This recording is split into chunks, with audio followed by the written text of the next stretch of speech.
बंदी छोड़ सतगुरु रामपाल जी परमेश्वर जी की जय हो।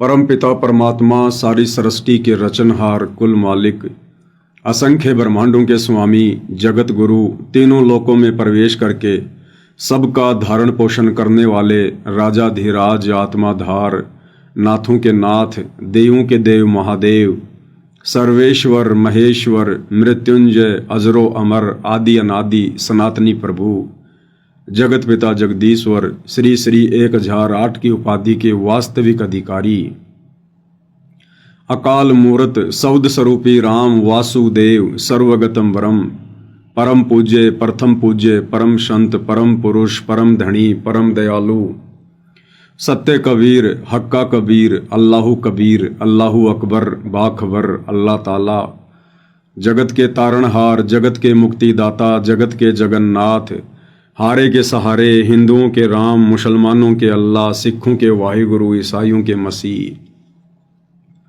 दया के सागर दया निधि करुणा के सागर करुणा निधि स्वयंभू परिभू संकट मोचन कष्ट हरण मंगल करण दुख भंजन अविगत कबीर निर्विकार निर्विषम परमात्मा अलय अलेख सतगुरु आदि अनादि सतगुरु असली मर्यादा पुरुषोत्तम असली राम असली कृष्ण असली घनश्याम असली मुरारी राजाओं के राजा महाराजाओं के महाराजा शहंशाहों के शहंशाह सम्राटों के सम्राट भगवानों के भगवान अल्लाहों के अल्लाह प्रभुओं के प्रभु मसीहाओं के मसीह सच्चे वाहिगुरु बाबाओं के बाबा पीरों के पीर सेठों के सेठ जगत सेठ सावड़सा सेठ सर्वगुण संपन्न अनंत कोटि कलाओं के स्वामी अनंत कोटि ब्रह्मांडों के नायक योगियों में महायोगी ध्यानियों में महाध्यानी सिद्धों में परम सिद्ध ज्ञानियों में तत्व ज्ञानी ब्रह्म ज्ञानी महाज्ञानी परम ज्ञानी सर्वश्रेष्ठ ज्ञानी विज्ञानी युवा कबीर समरथ कबीर असमवात अमित ओजा सच्चे रहनुमा करीम अल्लाह सुभान अल्लाह दुनिया के अंतिम पैगंबर 8 सितंबर 1951 से गांव धनाना जिला सोनीपत हरियाणा भारतवर्ष की पावन भूमि पे प्रकट रियल कल की भगवान श्री नारायण साकार हरि श्री बाबा साहेब नूर अनंत परमात्मा सच्चे दरवेश सच्चे बाखबर गरीब नवाज संत श्रोमणी सतगुरु रामपाल जी परमेश्वर जी के चरण कमल में साध संगति से जुड़े हुए देश विदेश से आप और हम सभी सत्सेवक भाई बहनों का अनंत कोटि दंडवत प्रणाम। सत्साई भाई और बहनों, बहुत बड़ी दया बहुत बड़ी मेहर पूज्य गुरुदेव भगवान की परमेश्वर रामपाल जी की, जिनके शुभ आशीर्वाद से विशेष आशीर्वाद से वीआईपी आशीर्वाद से आप और हम सभी साध संगति से जुड़ी हुई सत्सेवक आत्माएं गुरुदेव भगवान के अमर तत्व ज्ञान को आधार बनाकर अपनी आत्मा के कल्याण हेतु हर प्रकार से मर्यादाओं में रहते हुए संघर्ष करते हुए सतभक्ति मार्ग पर दृढ़ता के साथ निरंतर आगे की ओर बढ़ रहे हैं। पूज्य गुरुदेव भगवान की विशेष रजा है आप और हम सभी आत्माओं पर, जो आत्माएं गुरु को परमेश्वर मानकर ज्ञान को आधार बनाकर घर को आश्रम बनाकर वर्तमान समय 2025 में सतगुरुदेव भगवान की गैर हाजिरी में इस विधि से सतभक्ति मर्यादाओं में रहकर कर रहे हैं। भाई और बहनों, ये हमारी परीक्षा का वक्त है, हमारी परीक्षा का समय है और इस वक्त सतगुरु कुछ भी आदेश देकर आप और हमें चेक कर सकते हैं, हमें परख सकते हैं, हमारे बुद्धि विवेक को देख सकते हैं। इसलिए इस परीक्षा के समय में यदि हमने सफलता प्राप्त करनी है तो पूज्य गुरुदेव भगवान ने आश्रमों में रहकर या गांव-गांव जाकर सन 1994 से 2014 तक जो अनमोल सत्संग किए हैं और जिन सत्संगों को उन्होंने रोजाना सुनने के लिए डीवीडी में, मेमोरी कार्ड में, मोबाइल में या टीवी चैनलों पर आते हैं, हमने केवल उन्हीं सत्संगों को वर्तमान परीक्षा के समय में सतगुरुदेव भगवान की गैर हाजिरी में अपना गुरु मानकर और ज्ञान आधार से इस भक्ति मार्ग पर एक एक कदम फूंक फूंक के रखना है। हमने किसी भी सेकंड पर्सन की बात को आंख बंद करके स्वीकार नहीं कर लेना है। वो सेकंड पर्सन, चाहे पूज्य गुरुदेव भगवान का कलयुगी परिवार हो, चाहे उनके बेटा बेटी भाई बंधु रिश्तेदार हो, चाहे बहुत पुराना कोई भगत हो, चाहे कोई कोऑर्डिनेटर हो, कुछ भी हो, चाहे ब्रह्मा विष्णु महेश भी क्यों ना सतगुरु से नाम उपदेश लेकर और अपने भाषण देने लग जाएं, हमने उनकी बातों को भी, उन बातों को, जो बातें गुरुदेव के ज्ञान के विरुद्ध होंगी, जिन बातों का कोई सिर पैर नहीं होगा, गुरुदेव के सत्संगों के अनुसार नहीं होंगी, हमने उन बातों को बिल्कुल सिरे से खारिज कर देना है, निसंशय निर्भय होकर। तो बाकी फिर बची कौन गया जिसकी बात पे हम आंख बंद करके विश्वास कर लेंगे। तब भाई और बहनों, हम इस भक्ति मार्ग पर सफलता की ओर आगे बढ़ सकते हैं, क्योंकि पूर्ण परमात्मा कबीर साहेब स्वयं धरती पर संत रूप में प्रकट हैं। आप और हमें शास्त्र अनुकूल शत भक्ति मार्ग से जोड़ दिया है। अब हमने इस ज्ञान को आधार बनाकर मोक्ष प्राप्त करना है, मोक्ष। और उसके लिए परमात्मा ने जो नियम और मर्यादाएं बनाकर छोड़ दी हैं, हमने उनकी पालना करनी पड़ेगी। गुरुदेव ने बहुत ही अच्छा उदाहरण दिया राम लक्ष्मण और सीता का। ये एआई तो हम लोगों के अनुसार वर्तमान में आई है, ये तो केवल एक वैज्ञानिक विधि वाली एआई है। ये एआई काल की सतयुग से चल रही है, सतयुग से ये वाली एआई। और सतलोक में भी चली रही थी, वहां तो सारी टेक्नोलॉजी है ही, क्योंकि जिस समय हम मूर्ख सतलोक में, और जब ये काल मनमुखी आचरण कर रहा था, तब कर रहा था एक पैर पे खड़ा होके, हम इसको देखने के लिए जाया करते थे, देखा करते थे, इसकी चर्चा किया करते थे। वाह क्या बात है, एक पैर पर खड़ा होकर इतने समय तक तपस्या, वाह भाई वाह। तो उस समय पूज्य गुरुदेव भगवान अर्थात कबीर परमात्मा अपनी इसी टेक्नोलॉजी के माध्यम से, एआई के माध्यम से, आध्यात्मिक विधि के माध्यम से आकाशवाणी किया करते थे। आकाशवाणी कि बच्चों, तुम इस नादान की नादानी को मत देखो, तुम्हें किस बात की कमी है, तुम अपनी भक्ति करो, ये बकवाद कर रहा है इसको करने दो। तो सतलोक तो खैर हर प्रकार की, चाहे एआई हो या कोई भी टेक्नोलॉजी हो, सतलोक की तुलना में तो केवल यहां पर अंश मात्र भी नहीं है, अंश मात्र भी। और रही बात इस काल के द्वारा हम आत्माओं को योगों योगों से मूर्ख बनाने की, तो इस काल की एआई भाई और बहनों सतयुग, त्रेता, द्वापर, कलयुग, हर युग में रहती है, हर युग में। जब श्री रामचंद्र जी वनवास भोग रहे थे और पीछे से रावण ने एक साधु का रूप बनाकर धोखे से सीता का हरण करने के लिए योजना बनाई, अपने मामा मारीच को सोने का हिरण बनाया सुंदर, और सीता ने जहां कुटिया के आसपास बाड़ी लगा रखी थी, बगीची लगा रखी थी, वहां टहलने लगा। सीता का उस पर दिल आ गया, मन आ गया, और रामचंद्र जी से कहा कि मुझे ये हिरण चाहिए जीवित, मार तो वो वहीं से सकते थे, मुझे जीवित चाहिए। अब वो तो मायावी था, वहां से दौड़ लिया, पीछे पीछे रामचंद्र जी दौड़ लिए। रामचंद्र जी ने आने से पहले कह दिया था कि लक्ष्मण ध्यान रखना, ये कोई राक्षसों का षड्यंत्र हो सकता है, तो मेरी चिंता मत करना, और तेरी जो ड्यूटी है सीता की सुरक्षा करने की, वो तू बखूबी निभाना। बोला भैया ठीक है। लेकिन रामचंद्र जी को पता था कि ये सीता जिद की पक्की है, ये मानने वाली नहीं है, ये कुबद करेगी। तो रामचंद्र जी ने लक्ष्मण जी को एक मंत्र दे दिया और कहा, यदि तेरे को किसी कारण से आना भी पड़ जाए तो इस कुटिया के चारों तरफ ये मंत्र बोलकर एक रेखा खींच देना, और इसको कह देना कि रेखा से बाहर ना निकले। बोले भैया उसकी नौबत ही नहीं आएगी। रामचंद्र जी चले गए। पीछे से एआई का प्रयोग किया काल ने, एआई का। कुछ देर बाद में रामचंद्र जी की आवाज में इस काल ने आवाज निकालनी शुरू की, हूबहू रामचंद्र जी की। लक्ष्मण भैया मर गया, लक्ष्मण भैया मर गया, बचाओ भैया बचाओ, मेरी मदद करो भैया, मेरी मदद करो। काल ने एआई का प्रयोग किया सीता को ठगने के लिए, दुर्गति करने के लिए। सीता ने कहा कि तुम्हारे भाई के ऊपर आपत्ति आ गई है, तुम जाओ उनकी मदद करो, वो पुकार रहे हैं। लक्ष्मण ने कहा कि माता, मेरा भाई इतना कमजोर नहीं है। लेकिन सीता कहां मानने वाली थी, क्योंकि घर का जोगी जोगना, बाहर का जोगी सिद्ध। घर वाले कभी घर में आए हुए महापुरुष को महापुरुष मानते ही नहीं है। वो तो दुनिया के लिए महापुरुष होता है, भगवान होता है, परमात्मा होता है, घर वालों के लिए नहीं होता।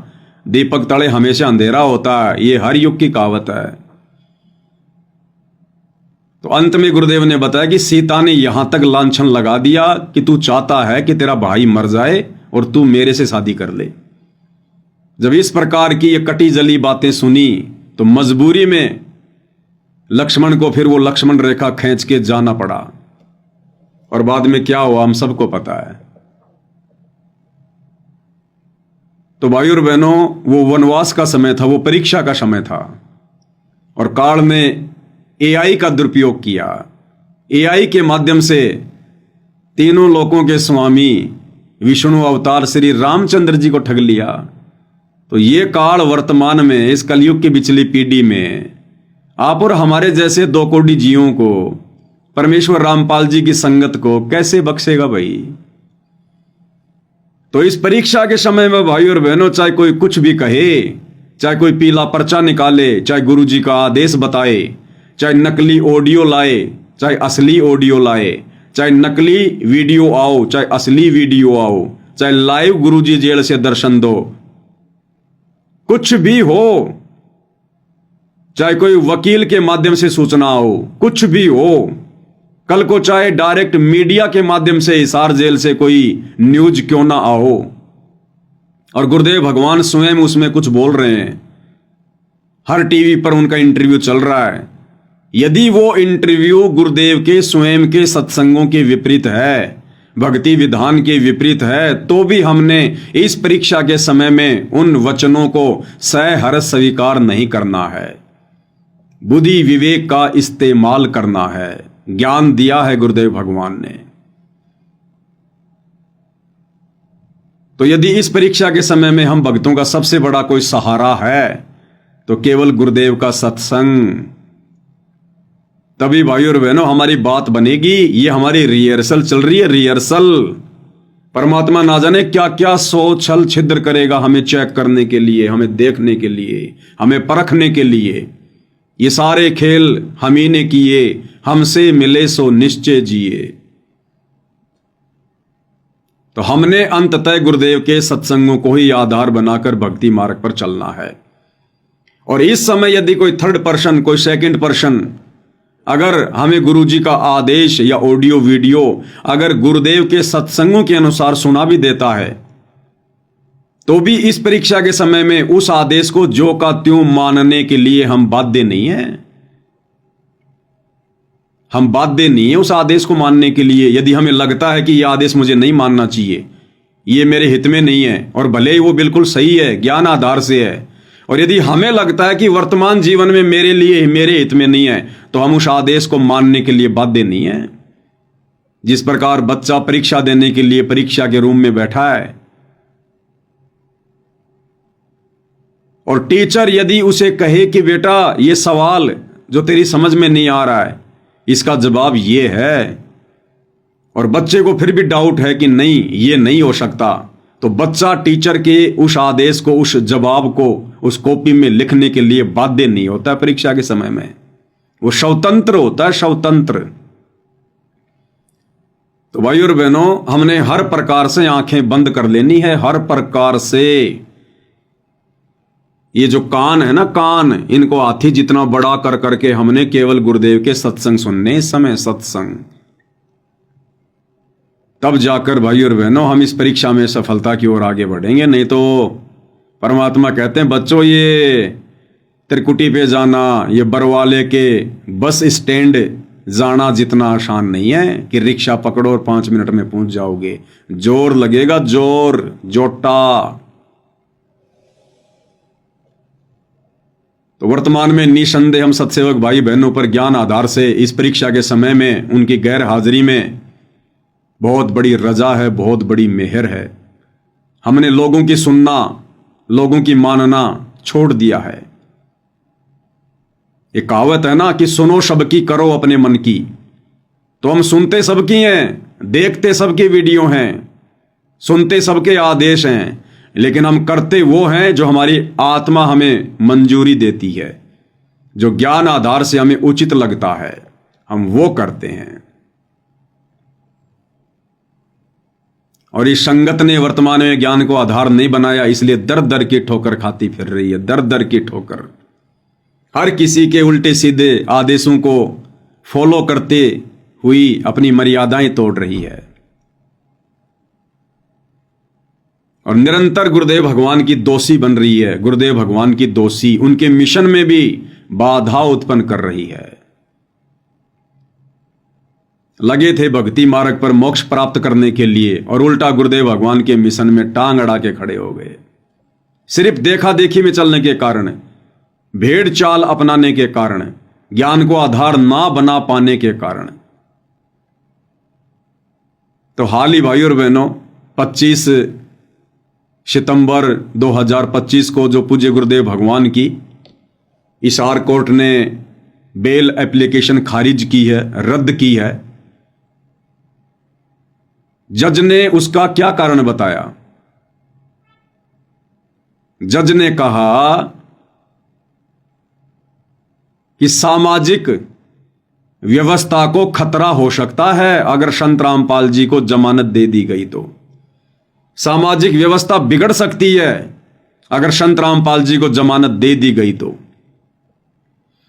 अब भाई संत रामपाल जी तो कोई आतंकवादी नहीं है, कोई डकैत नहीं है, ऐसा उनका कोई रिकॉर्ड नहीं है। फिर जज ये किस बिहाफ पे कह रहा है कि अगर संत रामपाल जी को जमानत दे दी गई तो समाज की व्यवस्था बिगड़ सकती है, कानून की व्यवस्था बिगड़ सकती है? जज ने किस आधार पे कहा? वो जज है भाई और बहनों, जज कोई सरकारी स्कूल का चपड़ासी नहीं है जो केवल एक लिमिट में रह के अपना कार्य करता है। वो जज है, जज। वो देश दुनिया की हर खबर पर पैनी नजर रखता है। उसके पास में गुप्त एजेंसियां होती हैं, सीआईडी के लोग होते हैं उसे हर प्रकार की सूचना देने वाले। और जज ने कारण क्या बताया सतगुरु रामपाल जी की जमानत कैंसिल का? उनके भगत, संगत, कि उनके भक्तों का रवैया ठीक नहीं है। आपको न्यूज सुनाते हैं। ये अमर उजाला का है, हिसार न्यूज। देशद्रोह केस में संत रामपाल जी को झटका, कोर्ट ने कहा जमानत देने से सार्वजनिक व्यवस्था गंभीर खतरे में पड़ सकती है। अगर संत रामपाल जी को जमानत दे दी गई तो सार्वजनिक व्यवस्था गंभीर खतरे में पड़ सकती है। गंभीर खतरे में क्यों पड़ सकती है? क्या कारण बताया जज ने? अमर उजाला, अदालत ने संत रामपाल जी की जमानत याचिका खारिज करते हुए टिप्पणी की कि आरोपी की रिहाई से सार्वजनिक व्यवस्था गंभीर रूप से खतरे में पड़ सकती है और न्याय प्रक्रिया बाधित हो सकती है। वर्चुअल पेशी के दौरान भी, वर्चुअल पेशी यानी सामान्य दिनों में सतगुरु रामपाल जी की जो तारीखें पड़ती हैं, जो पेशियां होती हैं, वर्चुअल पेशी के दौरान भी उनके अनुयायियों की बड़ी भीड़ उनकी एक झलक पाने के लिए अदालत परिसर के बाहर जमा हो जाती है। ट्रायल के दौरान देखा गया है। कौन सी ट्रायल? बरवाला कांड के बाद जब गुरुदेव भगवान को तारीखों पर हिसार कोर्ट में लाया जाता था और जिस समय इन काल प्रेरित शतलोक आश्रम मैनेजमेंट हरियाणा वालों के मनमुखी आदेश को गुरु का आदेश मानकर ये लाखों की भीड़ जो कोर्ट के आसपास जमा हो जाया करती थी, तो कहते हैं ट्रायल के दौरान देखा गया है कि कई लोगों, यहां तक कि बड़ी संख्या में महिला अधिवक्ताओं ने यानी महिला वकीलों ने इस मामले में पेश होने का विशेष अधिकार हासिल करने के लिए वकालतनामा दाखिल करने की कोशिश की है। यानी उस भीड़ का हिस्सा बनने के लिए संत रामपाल जी की महिला वकीलों ने, जो कि उनकी भगत भी हैं, उन्होंने भी वकालतनामे पेश किए हैं। सच्चाई यह है कि वर्चुअल पेशियों के दौरान रामपाल जी के दर्शन के लिए ऐसा किया गया। ऐसे में अंदाजा लगाया जा सकता है कि रामपाल जी को जमानत पर रिहा कर दिया जाता है तो कितनी बड़ी गड़बड़ी होगी। अदालत ने कहा है कि रामपाल का पिछला आचरण, जिसके कारण मौजूदा प्राथमिकी दर्ज की गई, स्पष्ट रूप से माननीय उच्च न्यायालय के आदेशों की जानबूझकर की गई अवहेलना को दर्शाता है। वह उच्च न्यायालय के गंभीर निर्देशों का सम्मान नहीं कर सकता तो उसे किसी अधीनस्थ न्यायालय द्वारा पारित आदेशों की पालना करना नासमझी होगी। जज क्या कह रहा है कि हमने बरवाला कांड में देखा है कि किस प्रकार से संत रामपाल जी ने अपने भक्तों को कमांडो बनाकर, अपने भक्तों को मोहरा बनाकर, ढाल बनाकर और चंडीगढ़ हाई कोर्ट के आदेशों की भी धज्जियां उड़ाई है, अवहेलना की है। अब सोचिए, हिसार हाई कोर्ट तो चंडीगढ़ हाई कोर्ट के अधीन है, जज कह रहा है।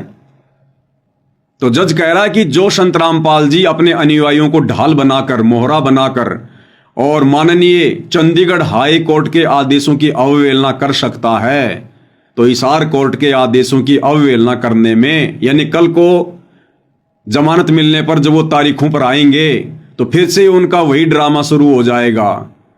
तरह तरह के बहानेबाजी बनाएंगे, गंभीर बीमार है, हार्ट की बीमारी है, मेडिकल पेश करेंगे, पुलिस जाएगी तो फिर से भक्तों को कमांडो बना के खड़ा कर देंगे।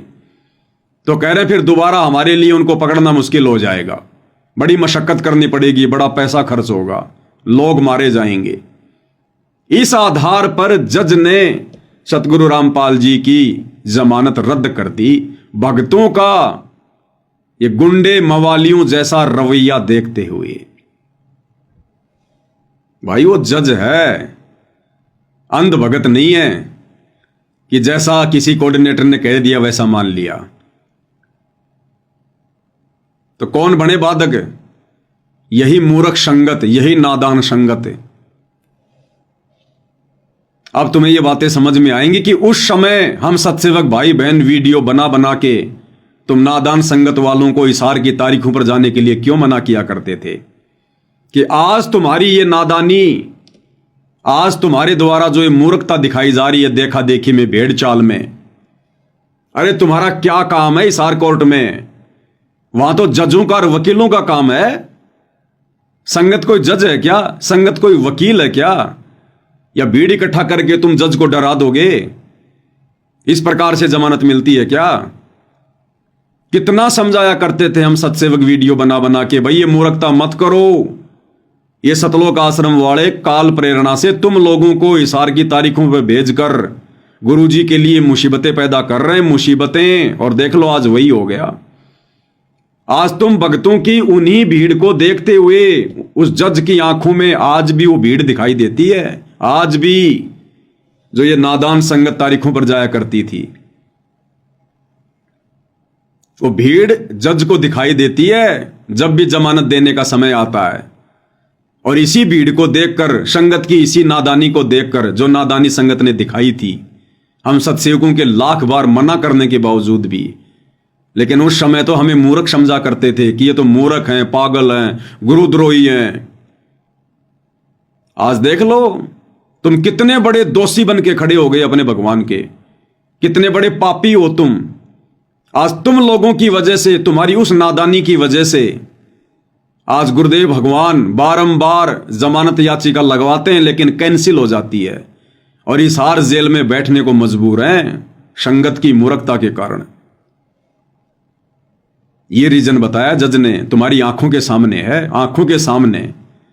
और कोई रीजन बताया हो तो पूछ लो अपने कोऑर्डिनेटरों से, पूछ लो सतलोक आश्रम वालों से, गुरुदेव के बेटा बेटी भाई बंधु रिश्तेदारों से कि भाई कम से कम हमें यह तो बता दो, सच तो बता दो। गुरुजी हमारे भी तो कुछ लगते होंगे, क्या हमें सच जानने का अधिकार नहीं है कि गुरुदेव भगवान की जमानत याचिका किस कारण से खारिज हुई है? क्या तुम्हारा अधिकार नहीं है पूछने का? क्या सतगुरु रामपाल जी तुम्हारे गुरु नहीं है? अरे जो तुम इशार की तारीखों पर जाना अपना अधिकार समझा करते थे, तो क्या आज उनकी जमानत क्यों खारिज हुई है यह जानना तुम्हारा अधिकार नहीं है? तुम्हें टपका भी नहीं बताएंगे, टपका भी ये क्या होता है। और ज्यादा जोर जबरदस्ती की तो भैया भगत नहीं है, ये गुंडे हैं, गुंडे। तुम्हारी खोपड़ी के बाल उड़ा देंगे ये। इनको भगत समझने की गलती मत कर लेना कभी। भगत के भेष में भेड़िए हैं ये, भेड़िए। तो क्या तुम्हारा अधिकार नहीं है इन लोगों से पूछने का? पूछा कभी किसी ने आज तक कि गुरुजी की जमानत क्यों कैंसिल हो गई? तुम्हें तो यहां तक सूचना नहीं दी गई कि गुरुजी की जमानत कैंसिल हो गई। क्यों हुई ये तुम्हें कहां से बताएंगे?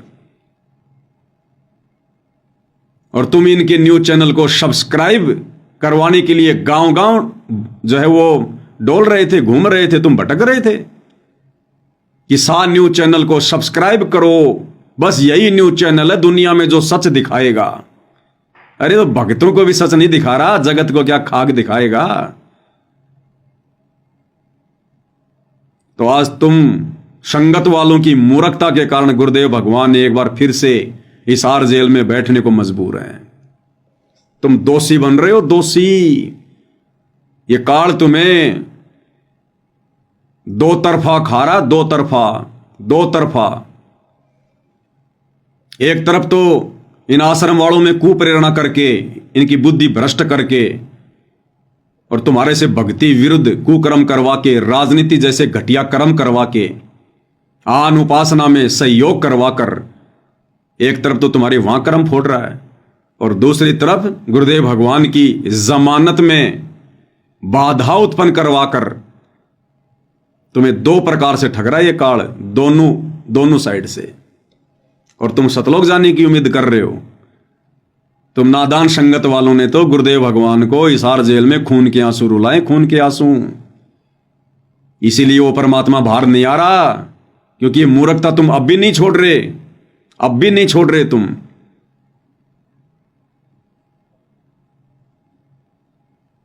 और ये इन्होंने पहली बार नहीं किया, हर बार गुरुदेव भगवान की जमानत हिसार कोर्ट ने एक इसी पॉइंट को लेकर खारिज की है, एक इसी पॉइंट को लेकर, क्योंकि भक्तों ने भय पैदा कर रखा, डर।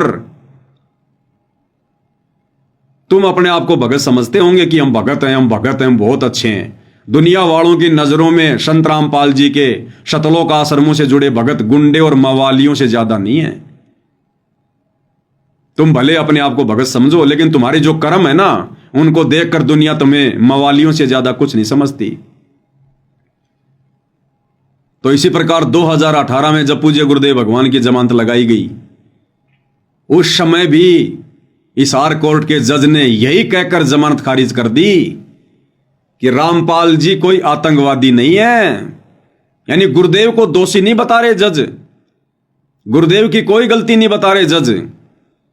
जजों ने तो यहां तक कहा कि रामपाल जी कोई आतंकवादी नहीं है, हम तो मानवता के नाते उनको जमानत देना चाहते हैं, लेकिन उनके भक्तों का रवैया ठीक नहीं है।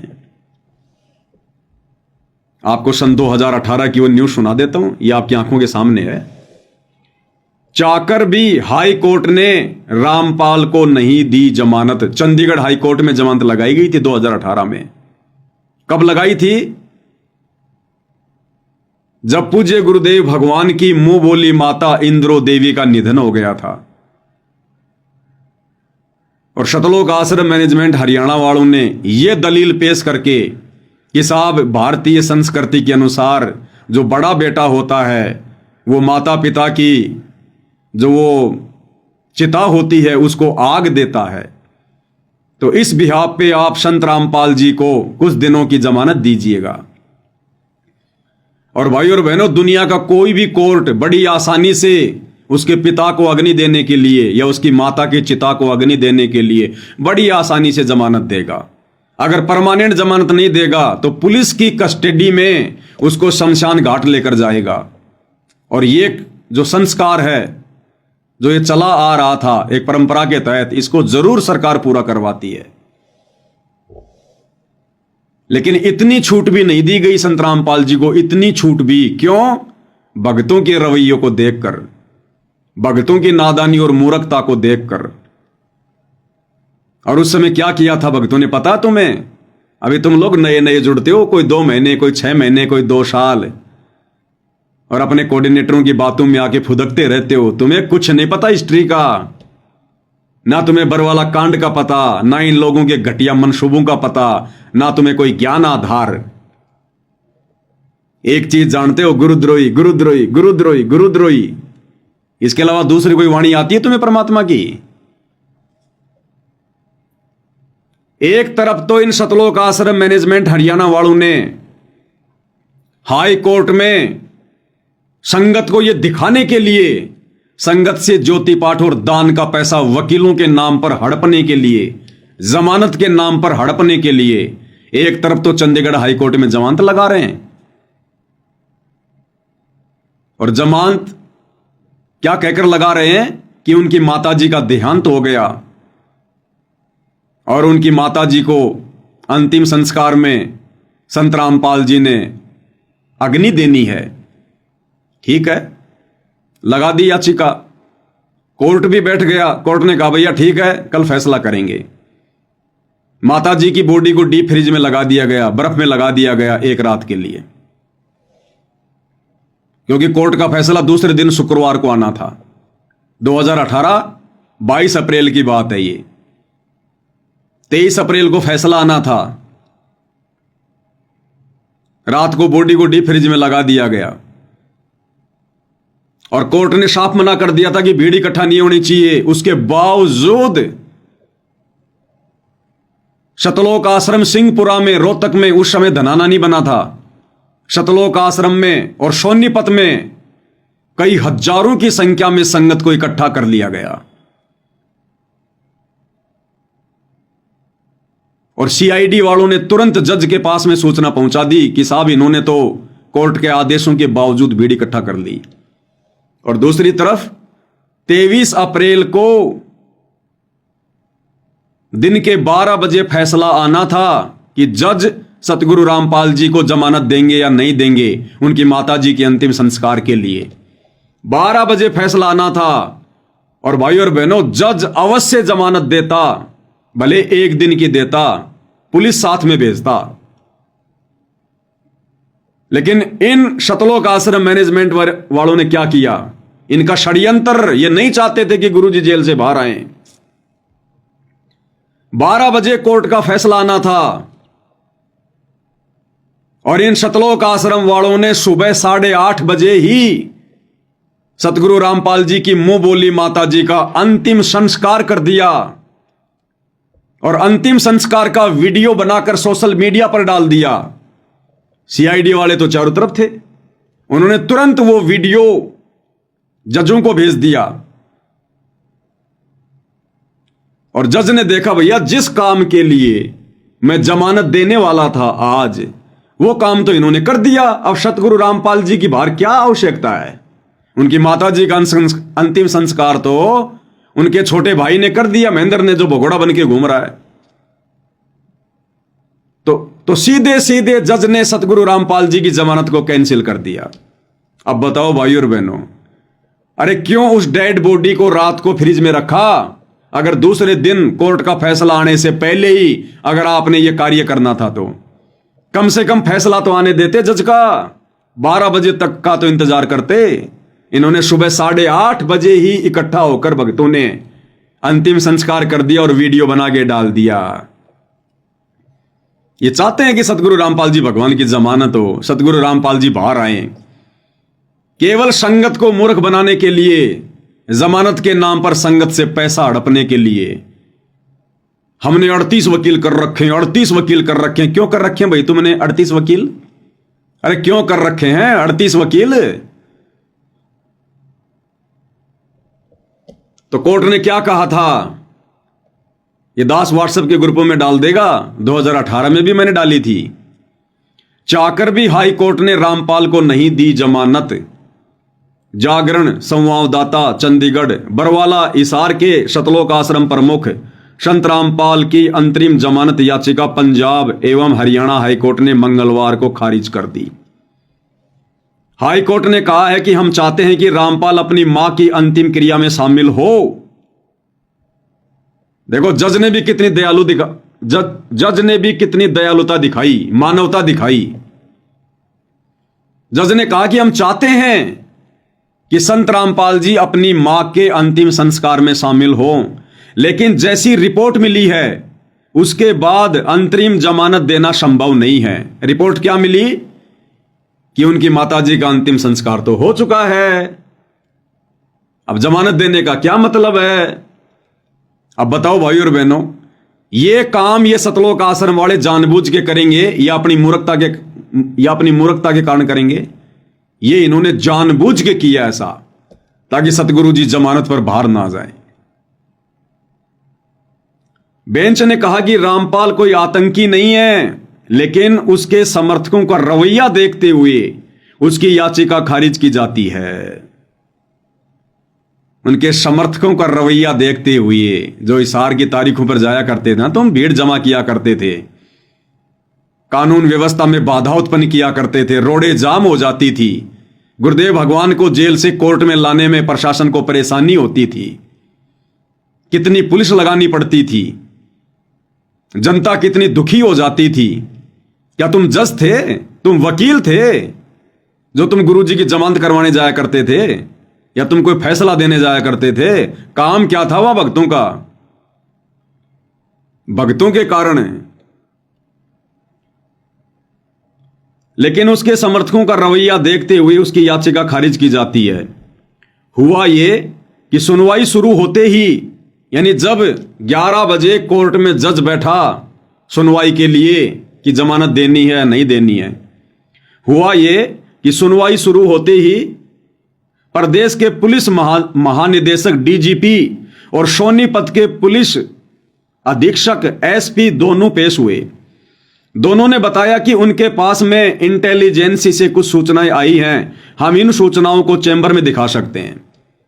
हरियाणा का डीजीपी और सोनीपत का एसपी, उन्होंने कोर्ट में जज को कहा कि हमारे पास में कुछ गुप्त रिपोर्ट हैं, हम आपको चैम्बर में दिखाएंगे। यानी जहां पर जज बैठता है आराम करने के लिए, विश्राम करने के लिए, नाश्ता करने के लिए। तो फैसला देने से पहले हरियाणा का डीजीपी और सोनीपत का एसपी जज के पास में चैम्बर में चले जाते हैं। इस पर बेंच के दोनों जज डीजीपी के साथ चैम्बर में चले गए। वापस आने के बाद बेंच ने फैसला सुरक्षित रख लिया। करीब 4:30 बजे बेंच ने फैसला सुनाया कि रामपाल को राहत नहीं दी जा सकती। वही हाईकोर्ट ने कहा कि याची ने 3 सप्ताह की अंतरिम जमानत मांगी थी। गुरुदेव भगवान ने 3 सप्ताह की जमानत मांगी थी, 21 दिन की। लेकिन राज्य सरकार ने उस पर चल रहे मामलों के ट्रायल के दौरान उसके अनुयायियों की भीड़ द्वारा उत्पात का जिक्र किया। इसके साथ ही प्रदेश सरकार ने पाठ के स्थान को बदलने की बात कही। इन्होंने सोनीपत में पाठ रख दिया, पाठ। और पाठ के नाम पर इन लोगों ने मूर्ख संगत को इकट्ठा कर लिया जब गुरुजी की जमानत होनी थी। यह अखबार की न्यूज है भाई और बहनों। जजों को क्या पता पाठ क्या होता है, लेकिन सारी सूचना डीजीपी ने, गुप्तचर विभाग ने पूरी सूचना दी। इन लोगों ने जानबूझकर बकवाद करी, पाठ रख दिया सतगुरु रामपाल जी की माता जी की आत्मा की शांति के लिए, और संगत को इकट्ठा कर लिया, क्योंकि पाठ का पैसा कौन देगा? संगत देगी।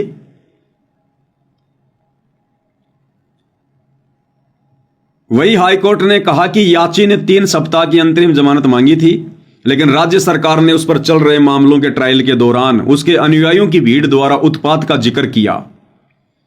इसके साथ ही प्रदेश सरकार ने पाठ के स्थान को बदलने की भी बात कही। डीजीपी बोले समर्थकों को संभाल पाना मुश्किल होगा, क्योंकि बरवाला कांड में भक्तों का रवैया देख रखा था इन लोगों ने, कैसे पुलिस वालों पे पत्थर मार रहे थे, पेट्रोल बम फेंक रहे थे, बंदूकें ले लेके, काले कपड़े पहन के, कमांडो बन के। तो डीजीपी ने कहा कि साहब इनके भक्तों को संभालना बड़ा मुश्किल होगा। डीजीपी ने कोर्ट में कहा कि अगर रामपाल को उसकी मां के अंतिम पाठ में शामिल होने की इजाजत दी गई तो वहां उनके समर्थक एकत्रित होंगे। सुरक्षा के प्रबंध के बावजूद हजारों समर्थकों को संभालना मुश्किल हो जाएगा। ऐसे में लाठी चार्ज व अन्य तरीके भी शायद नाकामी साबित हों। रामपाल के अनुयायियों ने एक लंबे समय से रामपाल को नहीं देखा है, वे उसकी एक झलक के लिए हिंसक हो सकते हैं, यानी वो गुंडागर्दी कर सकते हैं, अपना आपा खो सकते हैं। सही कह रहे हैं ये लोग, क्योंकि इन्होंने बरवाला कांड में देखा है कि भगत किस प्रकार से हिंसक हो गए थे, अपना आपा खो के किस प्रकार से लड़ाई झगड़ा कर रहे थे। 300 पुलिस वालों को घायल कर दिया था। अरे पुलिस वाले तो लड़ाई कर सकते हैं, मार सकते हैं, पीट सकते हैं, वो भगत नहीं है। वो तो कोर्ट के आदेश की पालना कर रहे थे। हम भगतों को कब आदेश दिया गुरुजी ने पुलिस वालों को डंडे मारने का, वो पत्थर मारने का, पेट्रोल बम फेंकने का, आग जला के मशाल ले लेकर छाती पीट पीट कर पुलिस वालों को ललकारने का? यह दास तो वहां मौजूद था। तो देख लिया भाई और बहनों आपने, इस प्रकार से ये काल परमात्मा के विरुद्ध खड़ा करके अपनी सूक्ष्म चाल चल के और संगत के क्रम फुड़वाता है। और हम सत्सेवक चिल्ला रहे थे वीडियो बना बना के, ऑडियो डाल डाल के, मत जाओ तारीखों पर, मत जाओ तारीखों पर। भाई तुम्हारा क्या काम है तारीखों पर? तुम गुरुदेव के लिए परेशानी पैदा कर रहे हो। तुम इन आश्रम वालों की चाल को समझ नहीं रहे। ये नहीं चाहते कि गुरुजी आ जाएं। अगर गुरुजी आ गए तो इनको पैसा कौन देगा, इनको ज्योति पाठ कौन देगा? सब अपने गुरुजी के हाथ में देंगे, इनकी चौधर इनके हाथों से चली जाएगी। ये मनमानी नहीं कर पाएंगे, राजनीतियां नहीं कर पाएंगे, इनके ऊपर अंकुश लग जाएगा। और मन कभी भी अंकुश में रहना पसंद नहीं करता, क्योंकि ये मन के अधीन है। लेकिन किसी ने नहीं सुनी और भगवान के दोषी बनते चले गए। और इसी कारण से तारीखों पर आते जाते समय कभी 10 मर रहे हैं, कभी 12 मर रहे हैं एक साथ, 12 एक्सीडेंट में। कोई ट्रेन के नीचे आके मर रहा है, कट रहा है, कोई घर पर ही नहीं पहुंचा। और नेपाल से एक बिंदिया बहन इसार की तारीख पर आई थी 2018 में, और इसार के मटका चौक पर उसको फांसी लगा दी गई। फांसी सिर्फ गुरुजी की जमानत को रुकवाने के लिए, गुरुजी पर और मुकदमे लगवाने के लिए। ये सारे हथकंडे इन आश्रम वालों ने अपनाए। इन आश्रम वालों ने मना किया करते थे, मत जाओ तारीखों पर, मत जाओ तारीखों पर।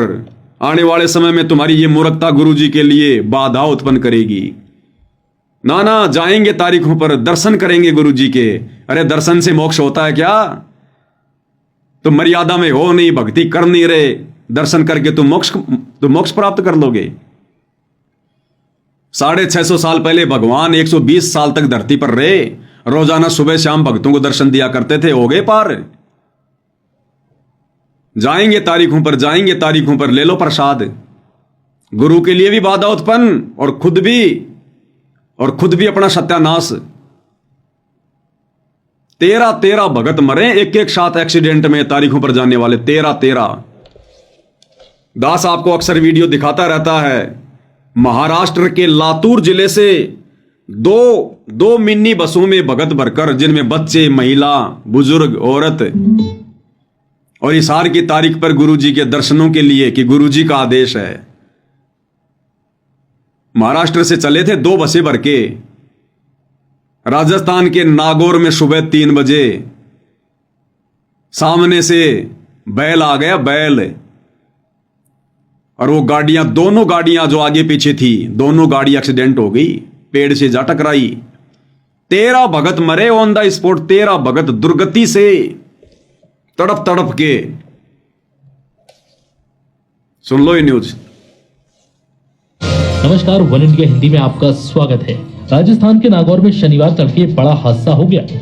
नागौर के कुचामन सिटी के पास 2 मिनी बसें बेकाबू होकर पेड़ से टकरा गई। इस हादसे में 12 लोगों की मौत हो गई, जबकि दर्जन भर लोग घायल हैं। घायलों को स्थानीय अस्पताल में भर्ती कराया गया है। पुलिस के मुताबिक महाराष्ट्र के लातूर और सोलापुर के लोग 2 मिनी बस में सवार होकर हरियाणा के हिसार जा रहे थे।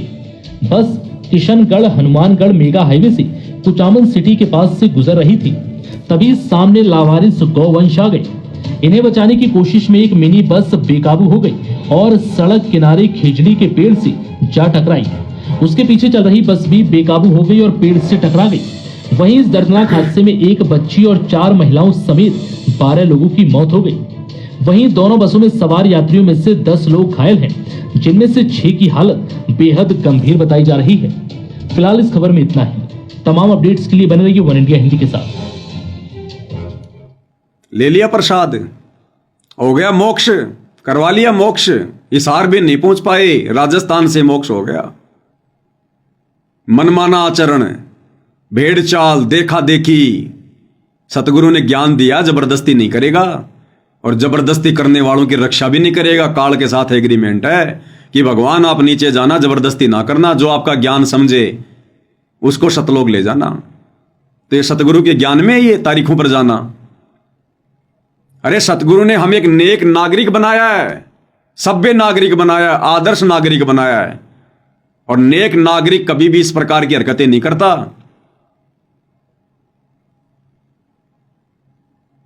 हमारी ये कविता बहन है, ये कह रही है कि 2019 में भिवानी आश्रम में सब्जी बनाते समय 2 भगत भाई सब्जी में डूबकर मर गए। ये कमेंट्स में पढ़ लो, संगति कह रही है जो उस समय उन आश्रमों में जाया करती थी। भिवानी आश्रम में 2019 में भंडारे में सब्जी बनाते समय 2 भगत उस सब्जी के उस कढ़ाई में डूब के मर गए, गिर गए, उसमें फिसल गए, मर गए उसमें जल के। बाहर सूचना भी नहीं आने देते ये लोग, अंदर ही दफना देते हैं। आश्रमों में शमशान घाट भी बना रखा है, अंदर ही दफना देते हैं, पता ही नहीं चलता। या उनके घर वालों को कह देते हैं गुरुजी का आदेश है, सब्जी में भून के वो पकोड़ा बन के सतलोक गया, सतलोक।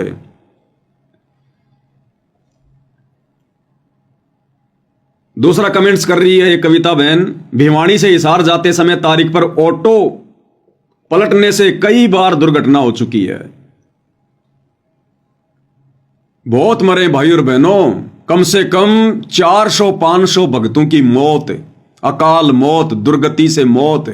2014 बरवाला कांड के बाद 2014 से 2019 तक, जब तक ये कोरोना नहीं आया था, 2020 तक इन आश्रम वालों के मनमाने आदेशों की वजह से हिसार तारीखों पर, रोहतक तारीखों पर आने जाने वाले कम से कम 400-500 भक्तों की अकाल मौत हो चुकी है। ये मोक्ष प्राप्त करेंगे क्या? इनके तो आने वाले समय में दुर्गति होगी, दुर्गति। इसलिए गुरु दुखी है। दर्शन से मोक्ष होगा। 2018 या 19 की बात है, इन्होंने जो रोहतक में पशु मेला ग्राउंड में कबीर प्रकट दिवस मनाया था, कितनी भयंकर बारिश आई थी, तूफान आया था, इनकी सारी योजना धरी धरी रह गई। बोले गुरुजी का आदेश है, गुरुजी का आदेश है। इतना भयंकर तूफान आया, इनके भंडारे को जो है चकनाचूर कर दिया। भगत चप्पल जूते के बिना गए थे अपने घरों पर, चप्पल जूतों के बिना। ट्रोलियां चप्पल जूतों की भर भर के बाहर फेंक के आनी पड़ी थी। वो लड्डू जलेबी तुम्हारी धरी की धरी रह गई थी, तुम्हारे टेंट उखड़ गए थे। गुरु जी का आदेश है। अरे गुरु के आदेश मिलने के बाद में काल अपना तांडव मचाएगा।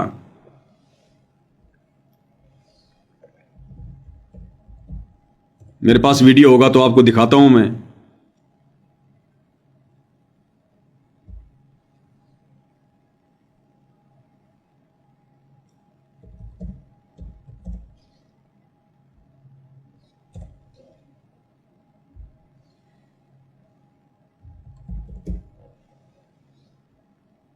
ये रहा रोहतक पशु मेला ग्राउंड का 2018 में कबीर प्रकट दिवस मनाए थे इन्होंने, गुरुजी का आदेश बताकर। और काल ने ऐसी की तैसी कर दी पूरे भंडारे की। बारिश में बच्चे भीग गए, घुटनों घुटनों पानी चढ़ गया उसमें। आए थे कबीर प्रकट दिवस मनाने, छोटा सा मुंह लेके गए सारे। देखना वहां की व्यवस्था क्या थी। नमस्कार दोस्तों, सच समाचार में आपका स्वागत है। आज हम पहुंचे हैं रोहतक पशु मेला ग्राउंड में, जहां पर कबीर प्रकट दिवस बहुत ज़ोरों शोरों से मनाया जा रहा है। आपको बता दें कि ये 622वां कबीर प्रकट दिवस है, जो कि संत रामपाल जी द्वारा इस ग्राउंड में बहुत ही विशाल तरीके से मनाया जाता है। आप देख सकते हैं कि ये भंडार घर में सेवादार चाय वितरण कर रहे हैं और लाखों की तादाद में यहाँ भक्तजन आने का जो है कि बताया जा रहा है। और ये देख सकते हैं कि आप सब्जियाँ आ चुकी हैं और सेवादार किस तरह लगे हुए हैं।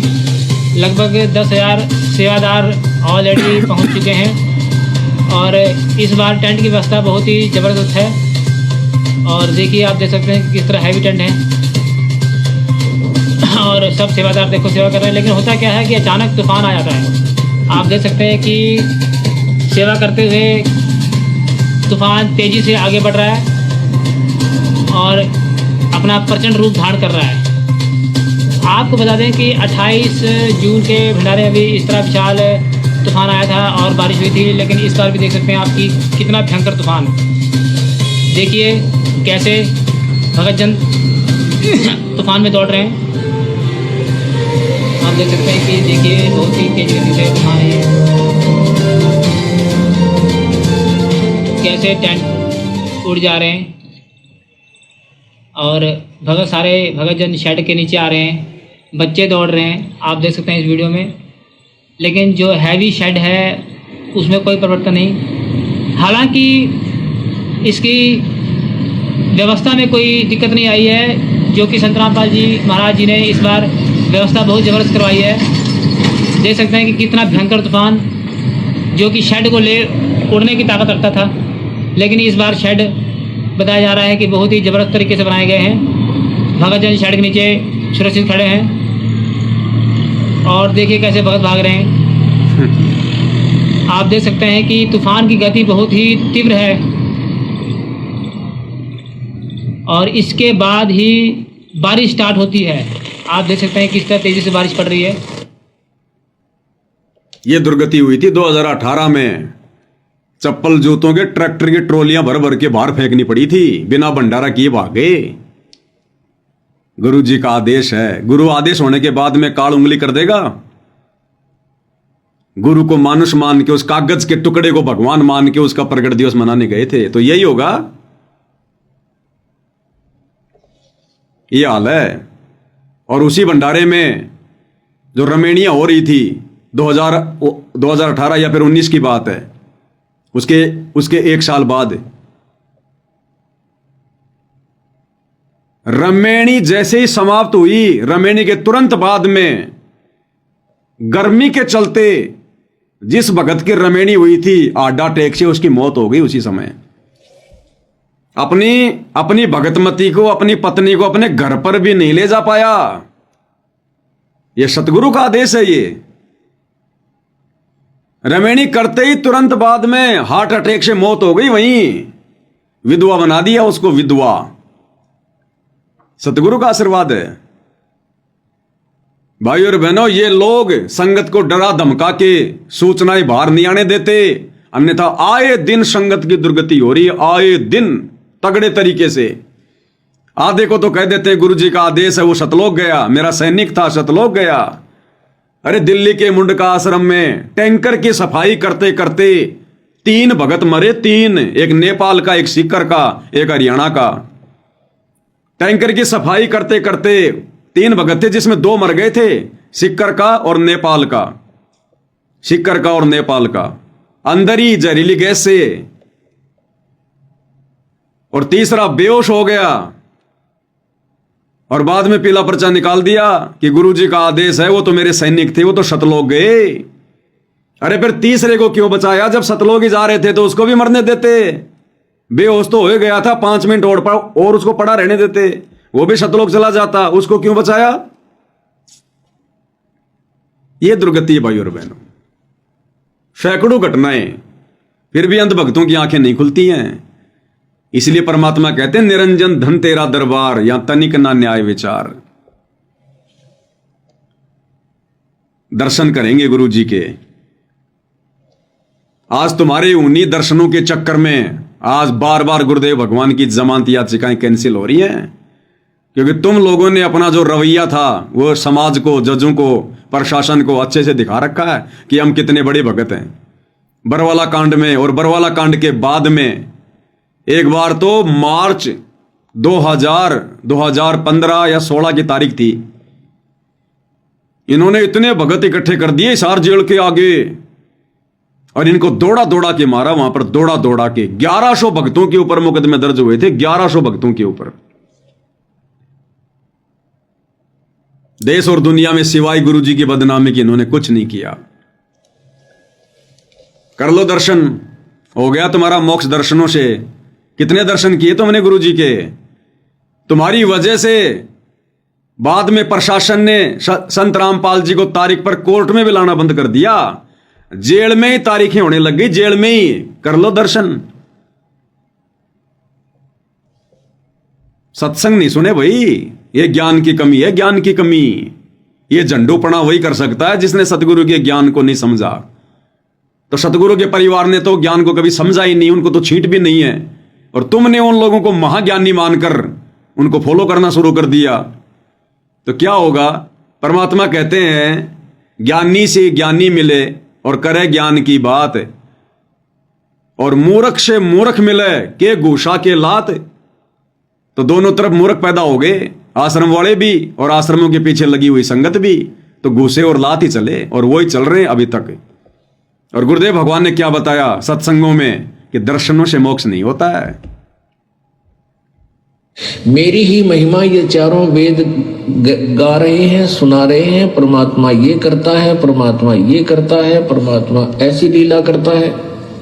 लेकिन मेरे पाने की विधि वेदों में वर्णित नहीं है। अब यहां दो प्रश्न उठते हैं कि एक तो परमात्मा सामने बोल रहे हैं, कह रहे हैं, प्रत्यक्ष खड़े हैं, फिर कहते हैं मुझे पाने का तरीका वेदों में नहीं है। अब इससे क्या सिद्ध होता है कि परमात्मा के दर्शन कर लेने से मोक्ष नहीं, परमात्मा के द्वारा दिए गए उस भक्ति की कमाई करने से मोक्ष होगा। नहीं तो परमेश्वर 120 वर्ष रहे, जिनको अच्छी आत्माओं ने भी दे दर्शन किए, बुरा ने भी किए, जो उनके विरोधी थे, उन मार मार कर रहे थे उनके पीछे, उन्होंने भी दर्शन किए। दर्शन से मोक्ष नहीं है, परमात्मा के उस मंत्र से मोक्ष है। मोक्ष का मीन है कि जैसे हम परमात्मा ने हमें विधि बताई है वह कमाई कराएंगे, उस राम नाम के धन को जोड़ेंगे, उस भक्ति की शक्ति योग के बल से, भक्ति के बल से, उस राम नाम की कमाई की शक्ति से हम सतलोक जाएंगे। वहां जाकर के हम परमानेंट सुखी हो जाएंगे। उसको प्रभु प्राप्ति कहा जाता है। परमात्मा यहाँ आए, सभी को प्राप्त थे, दर्शन भी होते थे, लेकिन मोक्ष कोई नहीं, मुक्त कोई नहीं हुआ, क्योंकि हमने परमेश्वर के उस ज्ञान पर विश्वास नहीं किया, न उनके द्वारा दी गई भक्ति की साधना की। तो परमात्मा के नाम से मोक्ष होगा, केवल दर्शन मात्रता नहीं। तो उस समय देखा देखी में, भेड़ चाल में, कोऑर्डिनेटरों के कहने पर इस 8 तारीखों पर जाने के बजाय अगर घर बैठकर ध्यान से सत्संग सुनते तो तुम्हारा भी भला होता, और सतगुरुदेव भगवान की कानूनी जो प्रक्रिया है उसमें भी बाधा उत्पन्न नहीं होती। लेकिन तुमने अपना भी काम बिगाड़ा और गुरुदेव के लिए भी परेशानी उत्पन्न कर दी।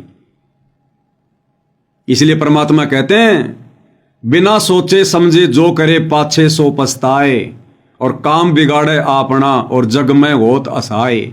खुद की भी बेइज्जती और संसार में भी बड़ी हंसी करवाता है। कर लो दर्शन, ले लो मोक्ष। दर्शनों से मोक्ष मिलेगा। अगर दर्शनों से मोक्ष मिले तो संगत को तो कई साल हो गई दर्शन नहीं हो रहे, और जिस जेल में गुरुदेव भगवान बैठे वहां के कैदियों को तो सारा दिन दर्शन होते हैं। उन पुलिस वालों को तो दिन में कई कई बार दर्शन होते हैं। चले गए सारे सतलोक, वो तो पार हो गए होंगे सारे के सारे कैदी। ये हमारी मूर्खता है, मूर्खता। और जब तक ये मूर्खता संगत दिखाती रहेगी, भाई सतगुरु प्रसन्न नहीं होने वाला, सतगुरु प्रसन्न नहीं होने वाला। और अब इस 25/9/2025 वाली जमानत के कैंसिल होने के बाद जो वकील हैं वो कह रहे हैं हम हाई कोर्ट में जाएंगे। हाई कोर्ट में क्या करोगे भाई? हाई कोर्ट में जाके, अरे क्या करोगे हाई कोर्ट में जाके? ये कहते हैं हम जो भी करते हैं गुरुजी के आदेश से करते हैं, गुरुजी के आदेश के बिना हम आश्रम वाले एक कदम भी आगे नहीं बढ़ते। अरे तो गुरुजी से पूछ लो ना एक बार हाथ जोड़ के कि गुरुजी आप कब बाहर आओगे, उसी दिन आपकी जमानत लगाएं। क्यों बार बार जमानत लगा के कैंसिल करवा रहे हो? अरे गुरुजी से प्रार्थना कर लो ना, गुरुजी तो समर्थ हैं, भगवान है, अंतर्यामी, उनको तो पता है। तो जमानत लगाने से पहले गुरुजी से पूछ लो ताकि गुरुजी तुम्हें बता दें कि बेटा अब की बार जमानत नहीं मिलेगी, मैंने मेरी दिव्य दृष्टि से देख लिया है। क्योंकि हिसार जेल में बैठकर जब गुरुजी ये देख सकते हैं कि कौन गुरुद्रोही है, तो गुरुजी ये नहीं देख सकते कि मेरी जमानत होगी कि नहीं होगी।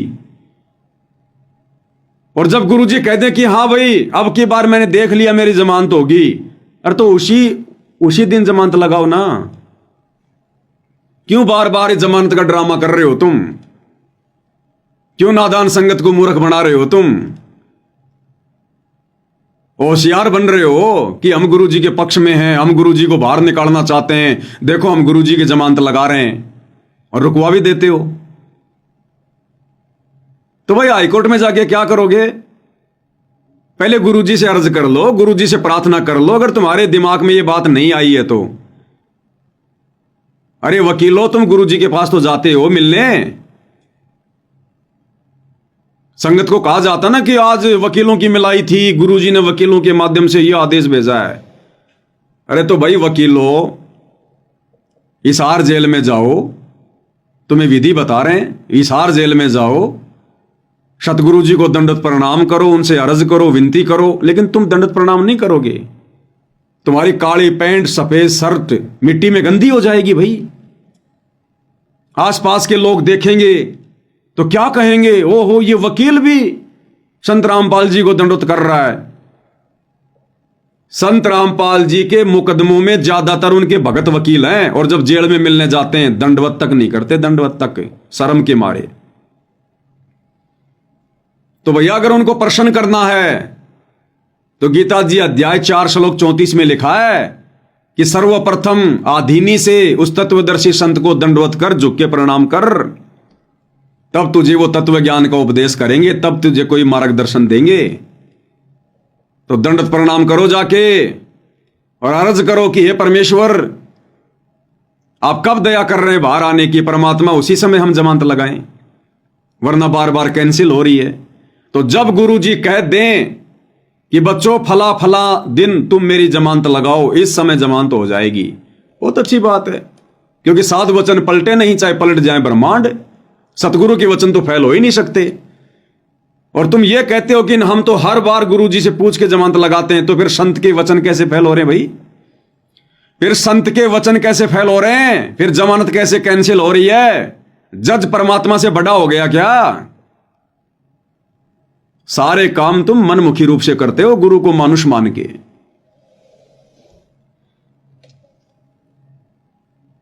और ना भाई और बहनों ये सत्संग सुनते, अगर ये जेल से आने वाले विशेष संदेश भी ध्यान से सुन लेते ना, जिस प्रकार से हम सत्सेवक भाई बहनों ने सुने ध्यान से, तो काफी कुछ समस्या हल हो जाती। बार बार इनको जमानत लगाने की जरूरत ही ना पड़ती, एक ही जमानत में काम हो जाता, एक ही जमानत में।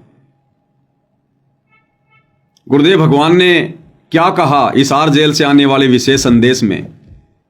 अपने जेल में रहने के विषय में, क्यों गए हैं, किसने भेजा है और कब बाहर आएंगे। गुरुदेव कह रहे हैं किसी और का ब्योत नहीं है जो इस दास को जेल में बैठा दे। अपने आप को छुपाते हुए कह रहे हैं उस कबीर भगवान का आदेश है, उनकी रजा से मैं जेल में बैठा हूं, और जब उनकी दया होगी तभी मैं बाहर आऊंगा। फिर तुम क्यों बार बार जमानत लगा रहे हो? गुरुजी से तुम ये अर्ज करो कि गुरुजी आप अपने कबीर भगवान को प्रसन्न करो। और हमें यह बता दो कि कब आपकी जमानत होगी। लेकिन भैया कबीर भगवान कब प्रसन्न होगा? आप लोगों के अनुसार सतगुरु रामपाल जी पर कबीर भगवान कब प्रसन्न होगा? वो तो प्रसन्न ही है, लेकिन गुरु कब प्रसन्न होगा? जब संगत अपने गुरु को प्रसन्न करने वाले कार्य करेगी। तो क्या कह रहे हैं गुरुदेव भगवान? क्या तुम ये सत्संग नहीं सुनते? गुरुदेव कह रहे हैं उस परमात्मा के हुक्म से, उनके आदेश से बैठा हूं। उन्होंने मौका दिया मुझे जेल में बैठने का, उनके आदेश से, और जब उनका आदेश होगा तभी बाहर आऊंगा। फिर क्यों जमानत पे जमानत, जमानत पे जमानत? क्यों भक्तों का पैसा बर्बाद कर रहे हो इन कोर्टों में जमानत लगवा लगवा के? क्यों संगत को मूर्ख बना रहे हो? गुरुजी आ रहे हैं, गुरुजी आ रहे हैं, गुरुजी आ रहे हैं। क्या कह रहे हैं परमात्मा? आपको समझाने के लिए, आपकी बुद्धि का विकास करने के लिए ये रह के सत्संग सुनाए जा रहे। आप इनको बहुत गौर से सुना करो। गौर से एक तो बात देखो, थोड़ा सा विचार करो। अब सुनो। अब परमात्मा की रजा हुई दास को कहाँ रखा गया है? जेल में। ये उसका आदेश है, किसी और का ब्योत नहीं। ये ऐसा कुछ करते। अब परमात्मा की रजा हुई दास को कहाँ रखा गया है? ये उसका आदेश है, किसी और का ब्योत नहीं। ये ऐसा कुछ करते। अब परमात्मा की रजा हुई दास को कहाँ रखा गया है? जेल। ये उसका आदेश है, किसी और का ब्योत नहीं। ये ऐसा क्या कह रहे हैं गुरुदेव भगवान? ये उसका आदेश है, अपने आप को छुपा कर कह रहे हैं कि उस कबीर भगवान का आदेश है, किसी और का ब्योत नहीं है। यानी किसी और की औकात नहीं है, ना किसी जज की, ना किसी प्रशासन की, जो उनको जेल में बैठा दे। कह रहे हैं ये उनका आदेश है, किसी और का ब्योत नहीं है, किसी और की औकात नहीं है जो ऐसा कर दे। अरे तो आश्रम वालों, गुरुजी से प्रार्थना करो कि गुरुजी आप अपने कबीर भगवान से पूछो, फिर आपकी जमानत कबीर भगवान कौन से दिन करवाएंगे, और आप हमें बताओ, फिर उसी दिन हम जमानत लगा दें। अब उसी की कृपा से आपको प्रिय अमृत वर्षा कराई जा रही है। और कहां से हो रही है? कभी स्वप्न भी ना लेना इन बातों के। और ये ज्यादा नहीं हुआ करती। और इसमें भी आना का नहीं रखते हो, सत्संग सुनने में आलस करते हो, टाइम नहीं है, काम हो गया था, तो फिर अभी आप बहुत कच्चे हो, बहुत कच्चे हो। कच्चा हीरा करके हो नहीं सह गणमार, ऐसा यौमन हो रहे तो लेखा ले करता। तो इसलिए आपको पक्का हीरा बनाने के लिए ये सत्संग सुनाया जाता है। अरे कम से कम ये हिसार जेल वाले विशेष संदेश ही सुन लेते भाई आश्रम वालों, तो तुम्हें बार बार जमानत लगाने की जरूरत ही नहीं पड़ती। सत्संग में गुरुदेव ने क्लियर कर दिया कि दास को कहां रखा गया है। यानी जेल का नाम तो नहीं लेंगे गुरुदेव, क्योंकि जेल से आ रहे सत्संग, कि दास को कहां रखा गया है, तो वो तो आप और हमें पता है कि कहां रखा गया है। और कह रहे हैं ये उसका आदेश है, अपने आप को छुपा कर कह रहे हैं गुरुदेव भगवान कि ये उस कबीर भगवान का आदेश है, किसी और का ब्योत नहीं है जो ऐसा कर दे।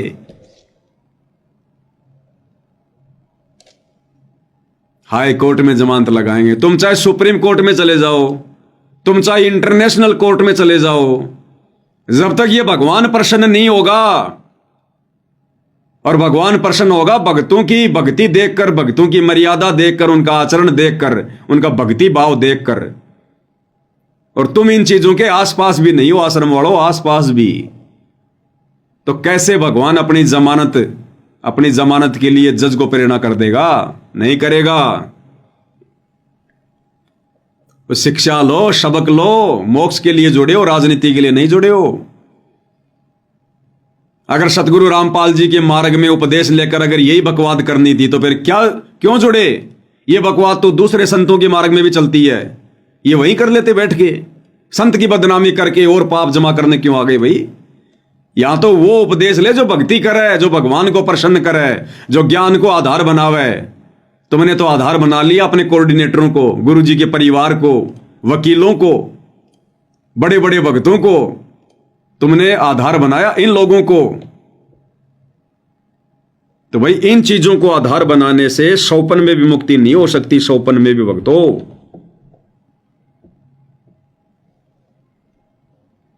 अब तुम्हें किस विधि से समझाएं, और तरीके नहीं है भाई और बहनों। हम सत्सेवक भाई बहनों ने तो एक शब्द के माध्यम से भी इस नादान संगत को समझाने का प्रयास किया कि भाई भक्ति करो, बकवाद मत करो। गुरुजी आएंगे, कल को क्या मुंह दिखाओगे, क्या जवाब दोगे जब गुरुदेव भगवान पूछेंगे कि मेरी गैर हाजिरी में तुमने क्या किया, भक्ति करी या बकवाद करी। कबीर साईं मिल लेंगे, पूछेंगे कुशलात, आदि अंत की सब कहूं अपने दिल की बात। अरे क्या मुंह लेकर खड़े होगे?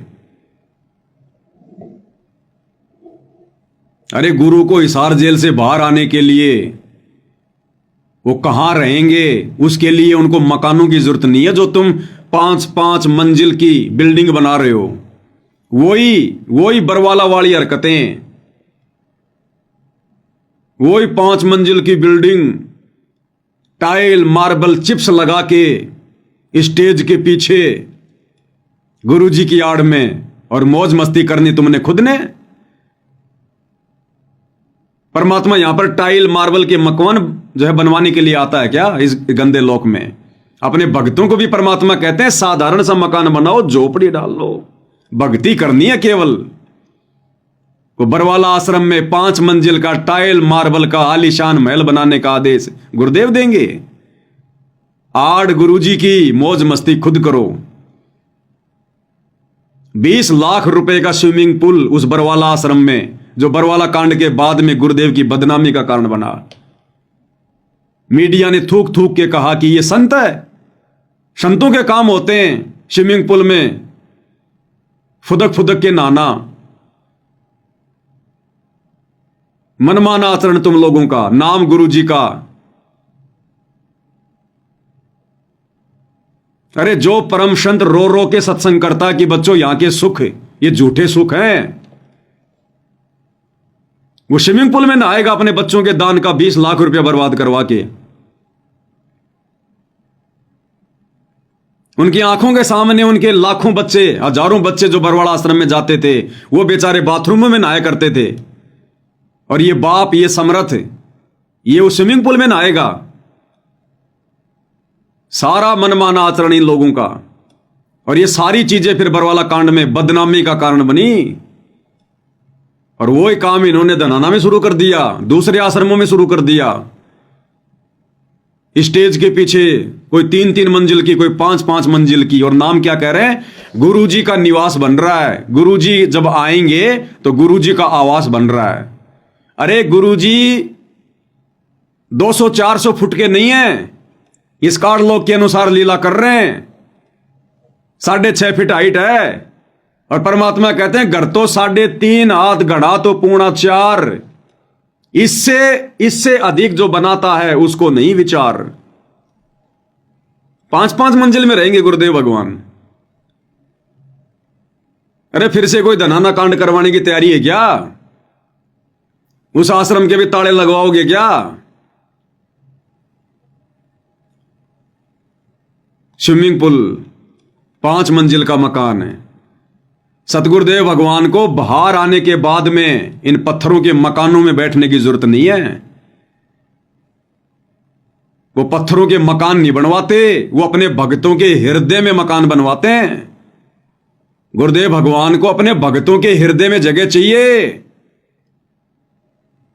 अरे इतनी औकात बनाओ कि तुम अपने गुरुजी को अपने हृदय में बैठा सको, क्षमा सको, वो भगवान सहरस तुम्हारे हृदय में बैठ सके।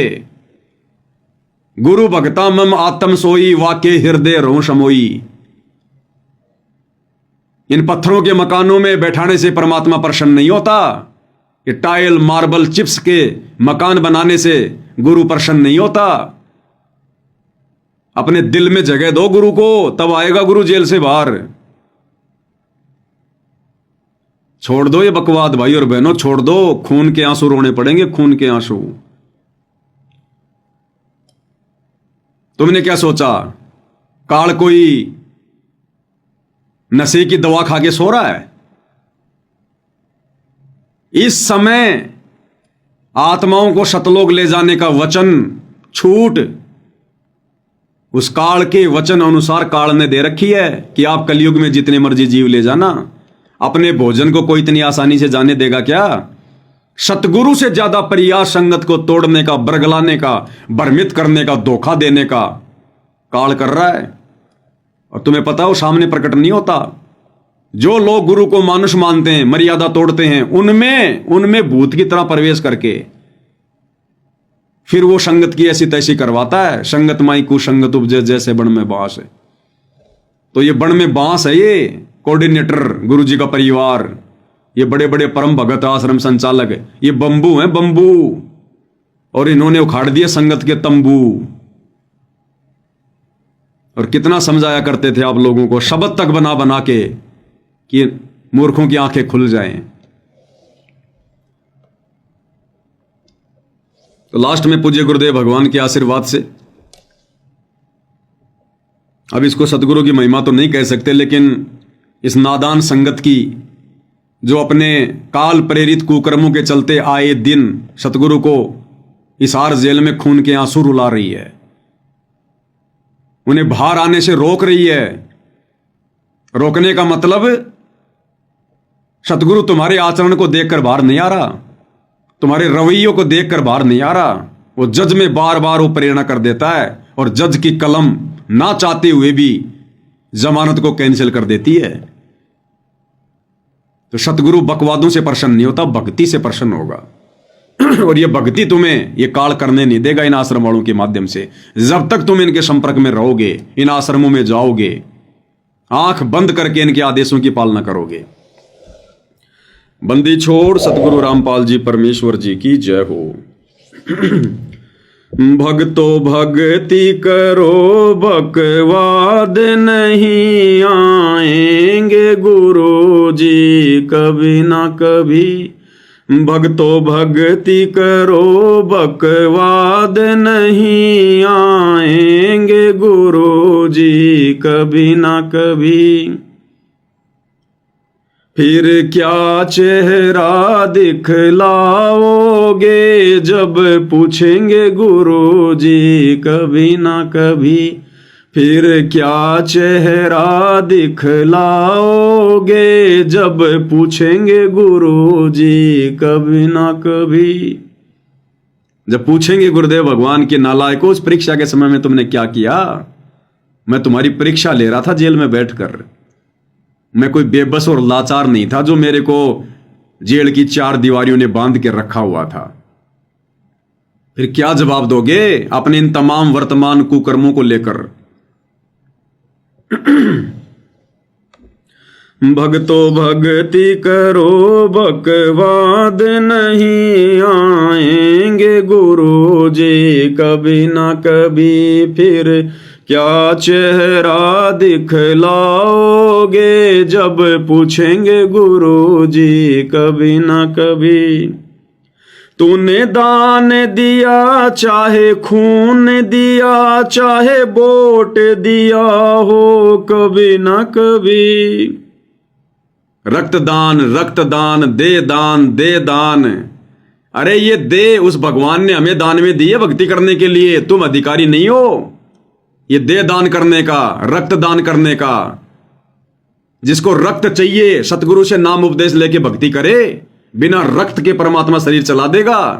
तुम क्यों अपना खून बहा रहे हो फालतू में? एक तरफ तो ये आश्रम वाले तुम्हें दान धर्म से चूस रहे, ऊपर से तुम्हारा खून निकलवा रहे, फिर भी तुम्हारी समझ में नहीं आ रहा। Blood donation camp, blood donation camp, किनको चढ़ेगा वो खून? बकवादियों को। तुम्हारा खून चढ़वाकर जीवन प्राप्त करके और बकवाद करेगी दुनिया, और दोषी बनोगे तुम। क्या आवश्यकता तुम्हें दे दान करने की? यही फंसा लेगा काल। मर गए, दे दान कर दिया, तुम्हारी वो किडनी निकाल ली गई। और किडनी ज्यादातर ये किसको चढ़ाई जाती है? शराबी को, जो शराब पी पी के नशा कर करके किडनियां खराब कर लेता है। पैसों के लोगों के पास कमी नहीं, 50-50 लाख रुपए देके लोग अपनी नई किडनी चेंज करवा लेते हैं। अब ऐसे कोई नशेड़ी, कोई वो गंजेड़ी, कोई शराबी पी पी के शराब, किडनियां खराब, हॉस्पिटल में जाएगा, डॉक्टर से कहेगा डॉक्टर साहब देखो, डॉक्टर कहे भैया किडनियां खराब हैं, क्या करूं जी? भैया 40 लाख रुपए लगेंगे, किडनी की व्यवस्था हो जाएगी, कर दो जी चेंज। अरे लाओ रे वो भक्तों की किडनी, नाम थोड़ी लिखा हुआ है। तुम्हारी किडनी चढ़ेगी उस नशेड़ी को, और जब तक जिएगा 10-5 साल खूब शराब पिएगा और अपने कर्म फोड़ेगा, और तुम्हारे भी कर्म फूटेंगे साथ में, क्योंकि तुम उसके कर्म फुड़वाने के लिए उसको किडनी दे गए तुम। अरे दान सुपात्र को दिया जाता है, कुपात्र को नहीं दिया जाता। दान चाहे खून का हो, चाहे किडनी का हो, चाहे पैसे का हो। क्या आवश्यकता तुमने? अरे भक्तों को तो किडनी चढ़ती नहीं है, जो भक्ति करेगा उसको तो किडनी की जरूरत ही नहीं है। उसके तो खराब होगी तो भी परमात्मा ठीक कर देगा। वेदों में लिखा परमात्मा यदि साधक के अंग भी खराब हो गए उनको भी ठीक कर देगा। तो भक्तों को तो तुम्हारी ये किडनी चाहिए नहीं, और जगत वालों को नालायक को तुम क्यों दे रहे हो बकवाद करने के लिए? फिर दुनिया भक्ति करेगी? अरे दुनिया भक्ति करेगी क्या फिर?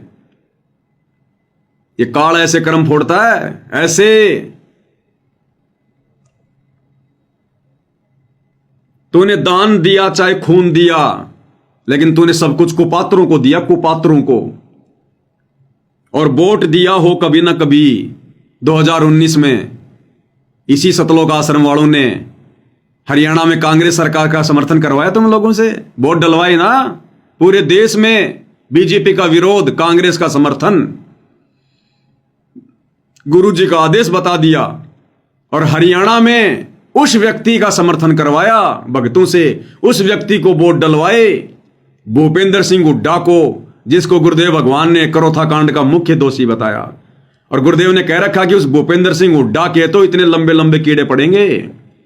उस व्यक्ति को, उस परमात्मा के उस द्रोही को इन आश्रम वालों ने, इस काल ने भक्तों से समर्थन करवा के परमात्मा के विरोधी व्यक्ति का और संगत के सूखे सूखे कर्म फुड़वाए।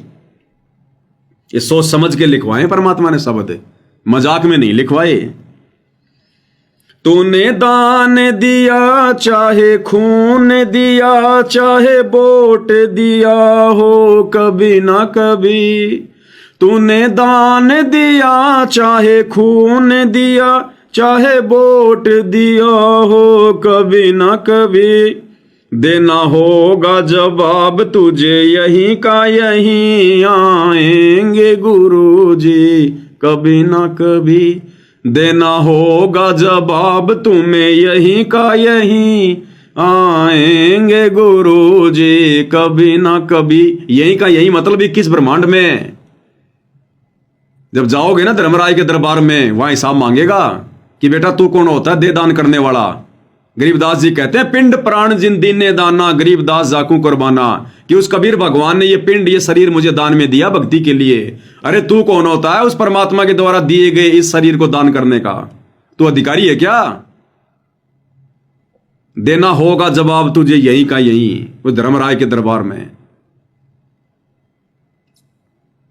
भक्तो भक्ति करो बकवाद नहीं, आएंगे गुरुजी कभी ना कभी।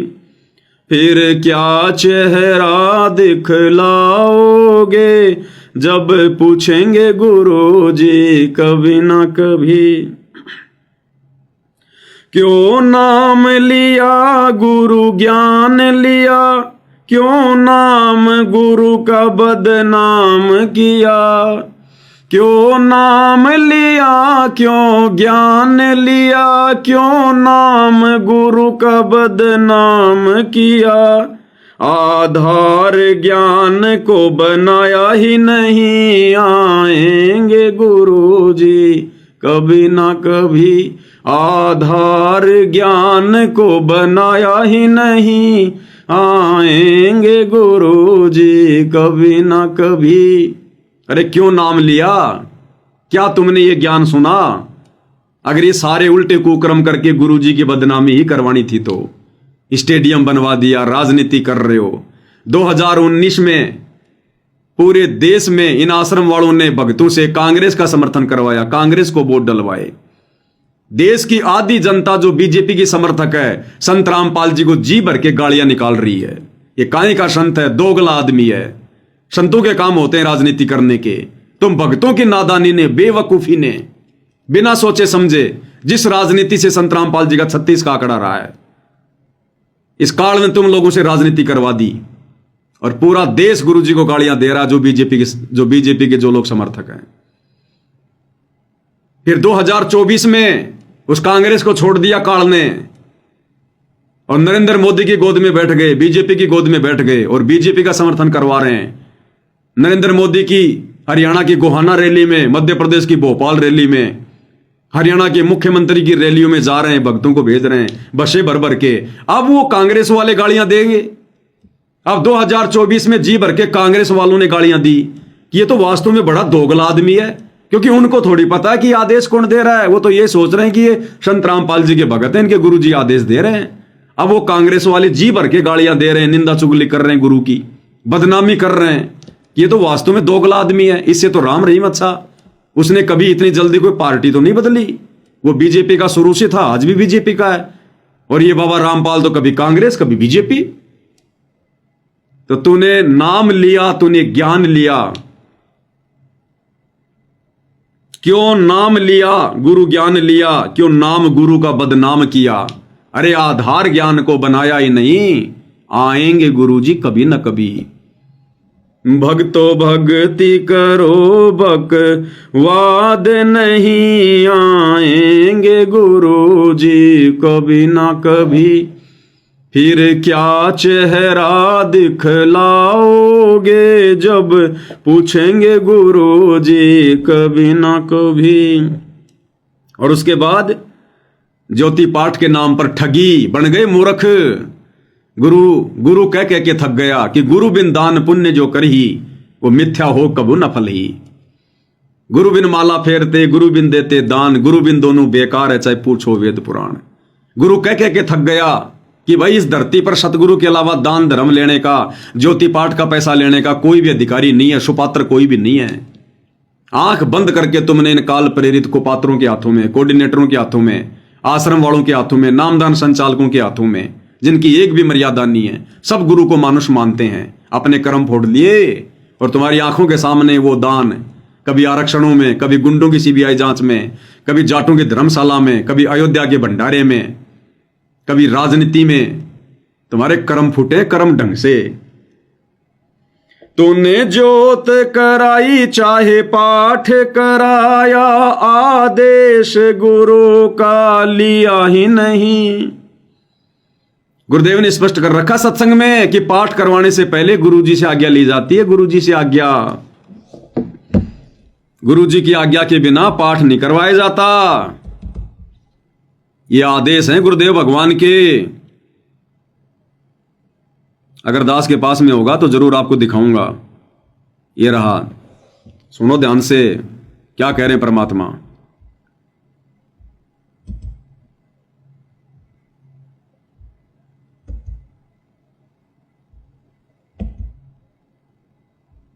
बिन दान पुण्य जो करे।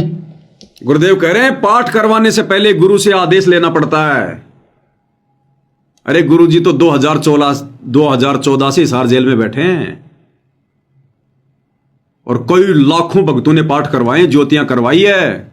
और कितने लोग गए हिसार जेल में आदेश लेने के लिए, कितने लोग गए गुरुजी से हिसार जेल में आदेश लेने के लिए कि गुरुजी इन आश्रमों में इन भक्तों को पाठ करवाएं या ना करवाएं।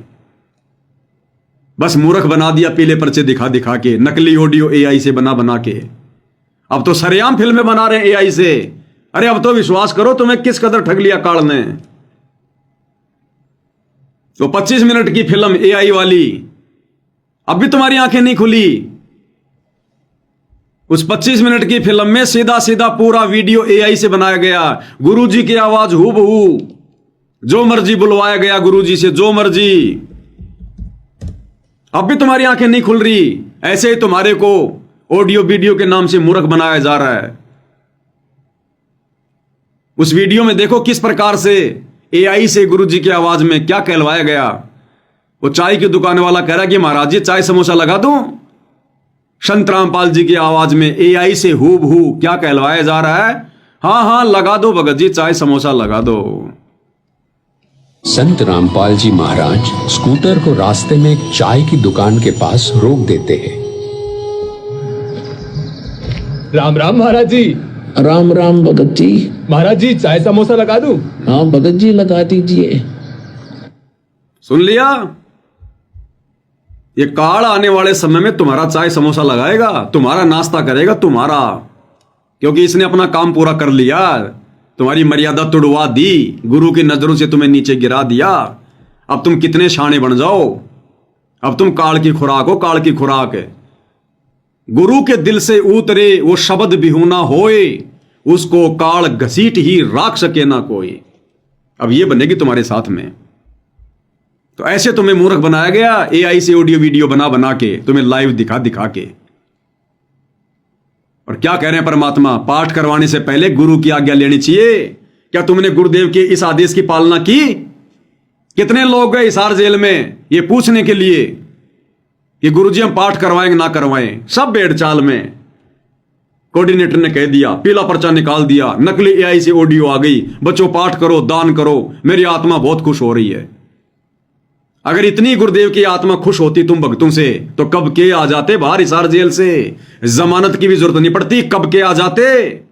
वो भगवान तो अपने बच्चों से मिलने के लिए वो तड़प रहा है, लेकिन बच्चे इस लायक नहीं हैं कि बाप उनको अपने गले से लगा सके। बच्चे अभी बदबू मार रहे हैं, बदबू, काल की गंदगी में सने हुए हैं। सत्संग नहीं सुने संगत ने। ये सत्संग क्यों दिए भगवान ने? गांव गांव जाकर लोगों की गालियां खा खा के। सत्संग ही भक्ति का मूल है। और ये सत्संग तो ना तुमने पहले सुने, ना तुम लोगों को वर्तमान में इन आश्रमों में सत्संग सुनने दिए जा रहे। तो क्या कह रहे हैं परमात्मा पाठ के विषय में कि पाठ करवाने से पहले गुरु की आज्ञा लेनी चाहिए। बिन दान पुण्य जो करही मिथ्या होवे कभू ना फरही। बिना गुरु के जो दान करते हैं मिथ्या जावे, वो कभी नहीं फलेगा।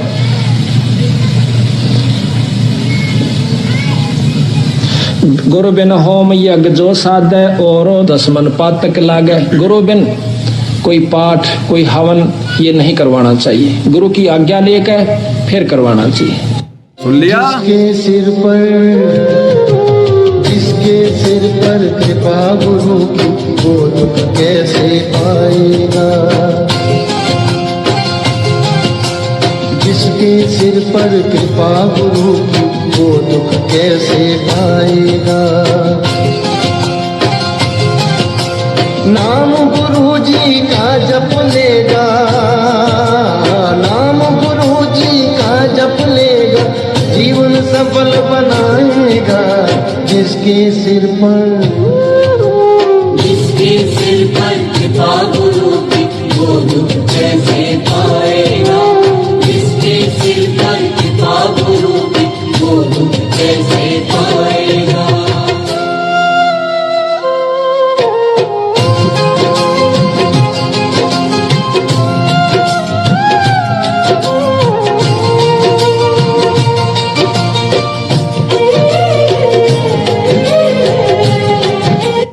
ऐसे वीडियो बना बना के तुम लोगों को समझाया करते थे, ऐसे वीडियो बना बना के दिन रात आंखें फाड़ फाड़ के। हमारा कोई स्वार्थ नहीं है, हमें तुम ज्योति पाठ और दान के पैसे नहीं दे रहे आश्रम वालों। हर प्रकार से परमात्मा ने वीडियो बनवा बनवा के तुम्हारी आंखें खुलवानी चाहिए। लेकिन परमात्मा कहते हैं गधे की आंख में अगर कोई घी डालता है ना, तो गधा सोचता है कि मेरी आंख फोड़ना चाह रहा है, क्योंकि उसमें इतनी बुद्धि होती है, इतनी, जिसकी जितनी बुद्धि उतना ही समाए। उसका बुरा मत मानियो, बेचारा अधिक कहां से लाए। तो मालिक ने कोई कमी नहीं छुड़वाई अपने सत्सेवक बच्चों के माध्यम से तुम आश्रम वालों की आंखें खुलवाने में। तो पाठ के विषय में क्या सुना आपने, एक बार फिर से सुन लो। गुरुदेव कहते हैं पहले गुरु की आज्ञा लेनी चाहिए, उसके बाद में पाठ करवाना चाहिए। बिन दान पुण्य जो करही मिथ्या होवे कभू ना फरही। बिना गुरु के जो दान करते हैं मिथ्या जावे, वो कभी नहीं फलेगा।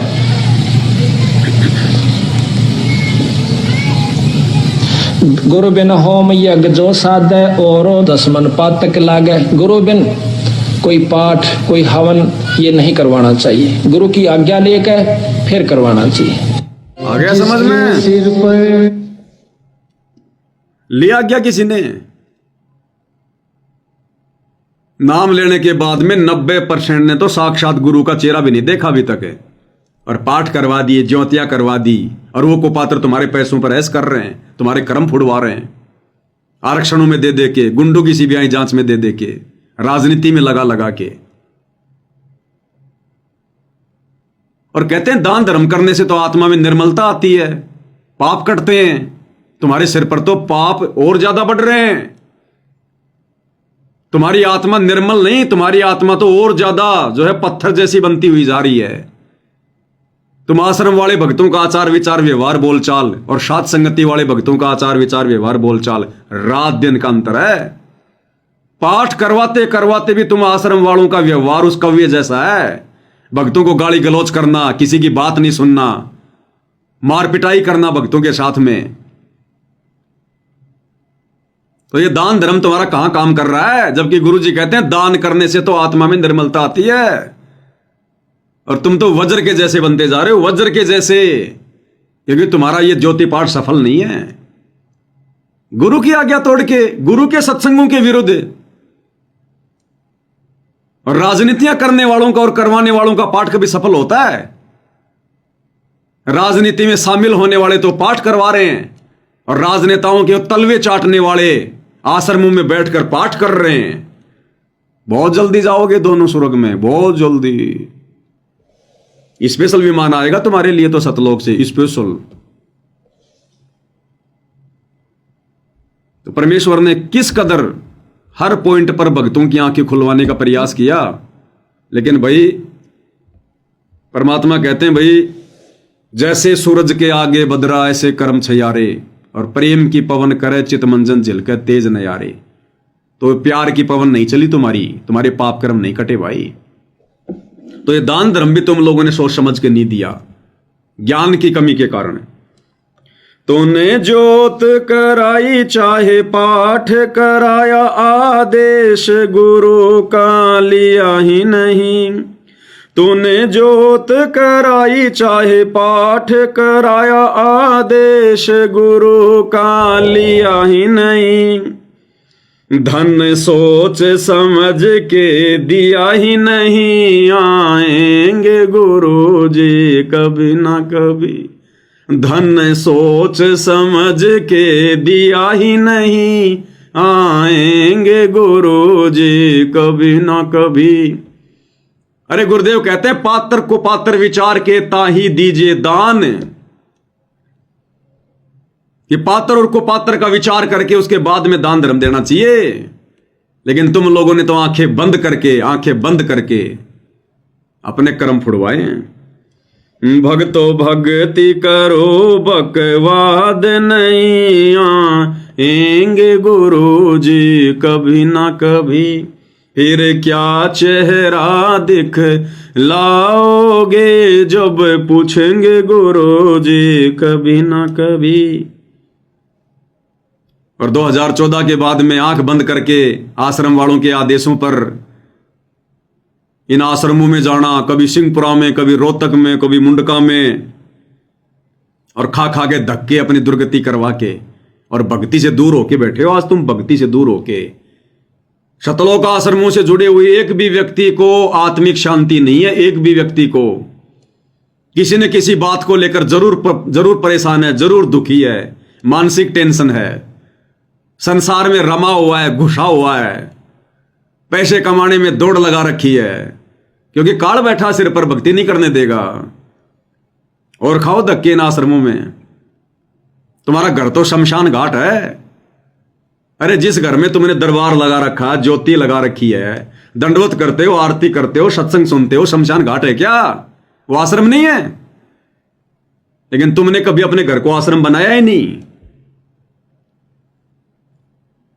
और तारीखों पे जा जाके तुमने क्या ड्रामे किए वो तुमने देख लिए। जज का रवैया, पेशी पे गया ना मुंडका गया, रोहतक में धक्के खाए ही नहीं। धनाना से पहले इनका रोहतक में आश्रम था, सिंहपुरा में, और दिल्ली के मुंडका में तो अभी भी है, और तारीखों पर ये भेजाई करते थे। पेशी पे गया ना मुंड का गया, रोहतक में धक्के खाए ही नहीं। पेशी पे गया ना मुंड का गया, रोहतक में धक्के खाए ही नहीं। गुरु दिल से दूर कभी हुआ नहीं, नहीं आएंगे गुरु जी कभी ना कभी। गुरु दिल से दूर कभी हुआ ही नहीं, आएंगे गुरु जी कभी ना कभी।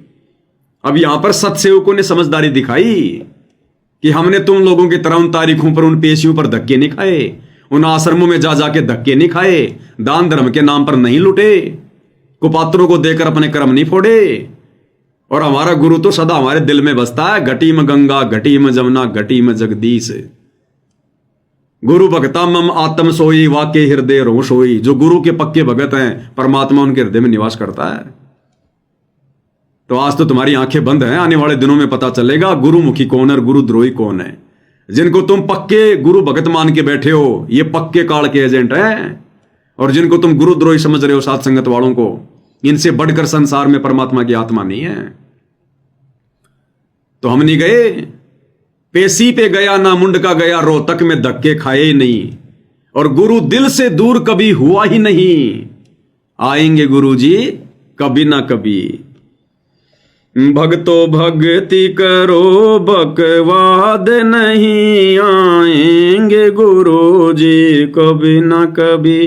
फिर क्या चेहरा दिखलाओगे, जब पूछेंगे गुरु जी कभी ना कभी। और आगे परमात्मा ने जो लिखवाया आज से 3 साल पहले, ये 3 साल हो गए शब्द को लिखे हुए, जब दास हिसार जेल में था।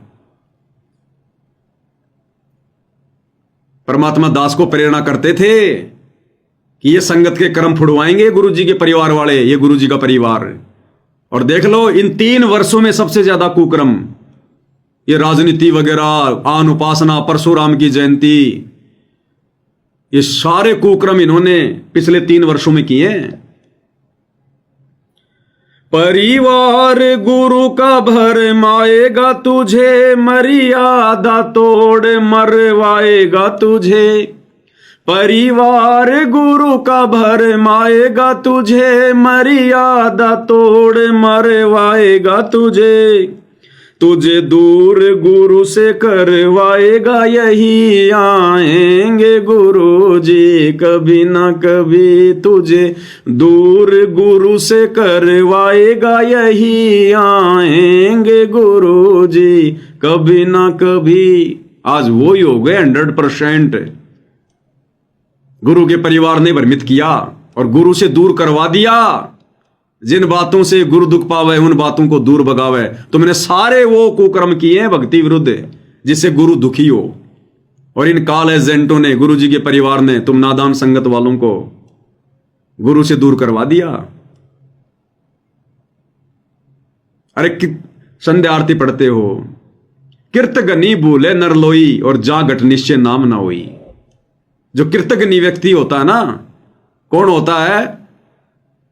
जो गुरु के द्वारा किए गए उपकारों को भुला दे। तो तुम लोगों ने गुरु के उपकार भुला दिए। गुरु ने कब कहा राजनीति करने का, राजनेताओं को वोट देने का, उनकी रैलियों में जाने का, परशुराम की जयंती में जाने का? अरे गुरु तो कहते हैं 100 वर्ष सतगुरु की पूजा, एक दिन आन उपासी, वो अपराधी आत्मा पड़े काल की फांसी। परशुराम की जयंती पर जाने का तुम्हारा क्या मतलब था? काल ऐसे ही मरवाता है सूक्ष्म चाल। तो मर्यादा तोड़ मरवाएगा यही। मरवा दिया गुरु के परिवार ने तुम्हारी मर्यादा तोड़वा के। भक्तो भक्ति करो बकवाद नहीं, आएंगे गुरु जी कभी ना कभी। भक्तो भक्ति करो बकवाद नहीं, आएंगे गुरु जी। अब सबसे बड़ी कमी क्या रही? साध संगति की। हाथ जोड़ जोड़ के विनती करते थे लास्ट में, जुड़ जाओ साध संगति से, जुड़ जाओ। कोई आधार कार्ड जमा नहीं करवाना, कोई फॉर्म नहीं भरना, कोई तुमसे पैसे नहीं ले रहे, कोई ज्योति पाठ दान का पैसा नहीं ले रहे तुम्हारे से।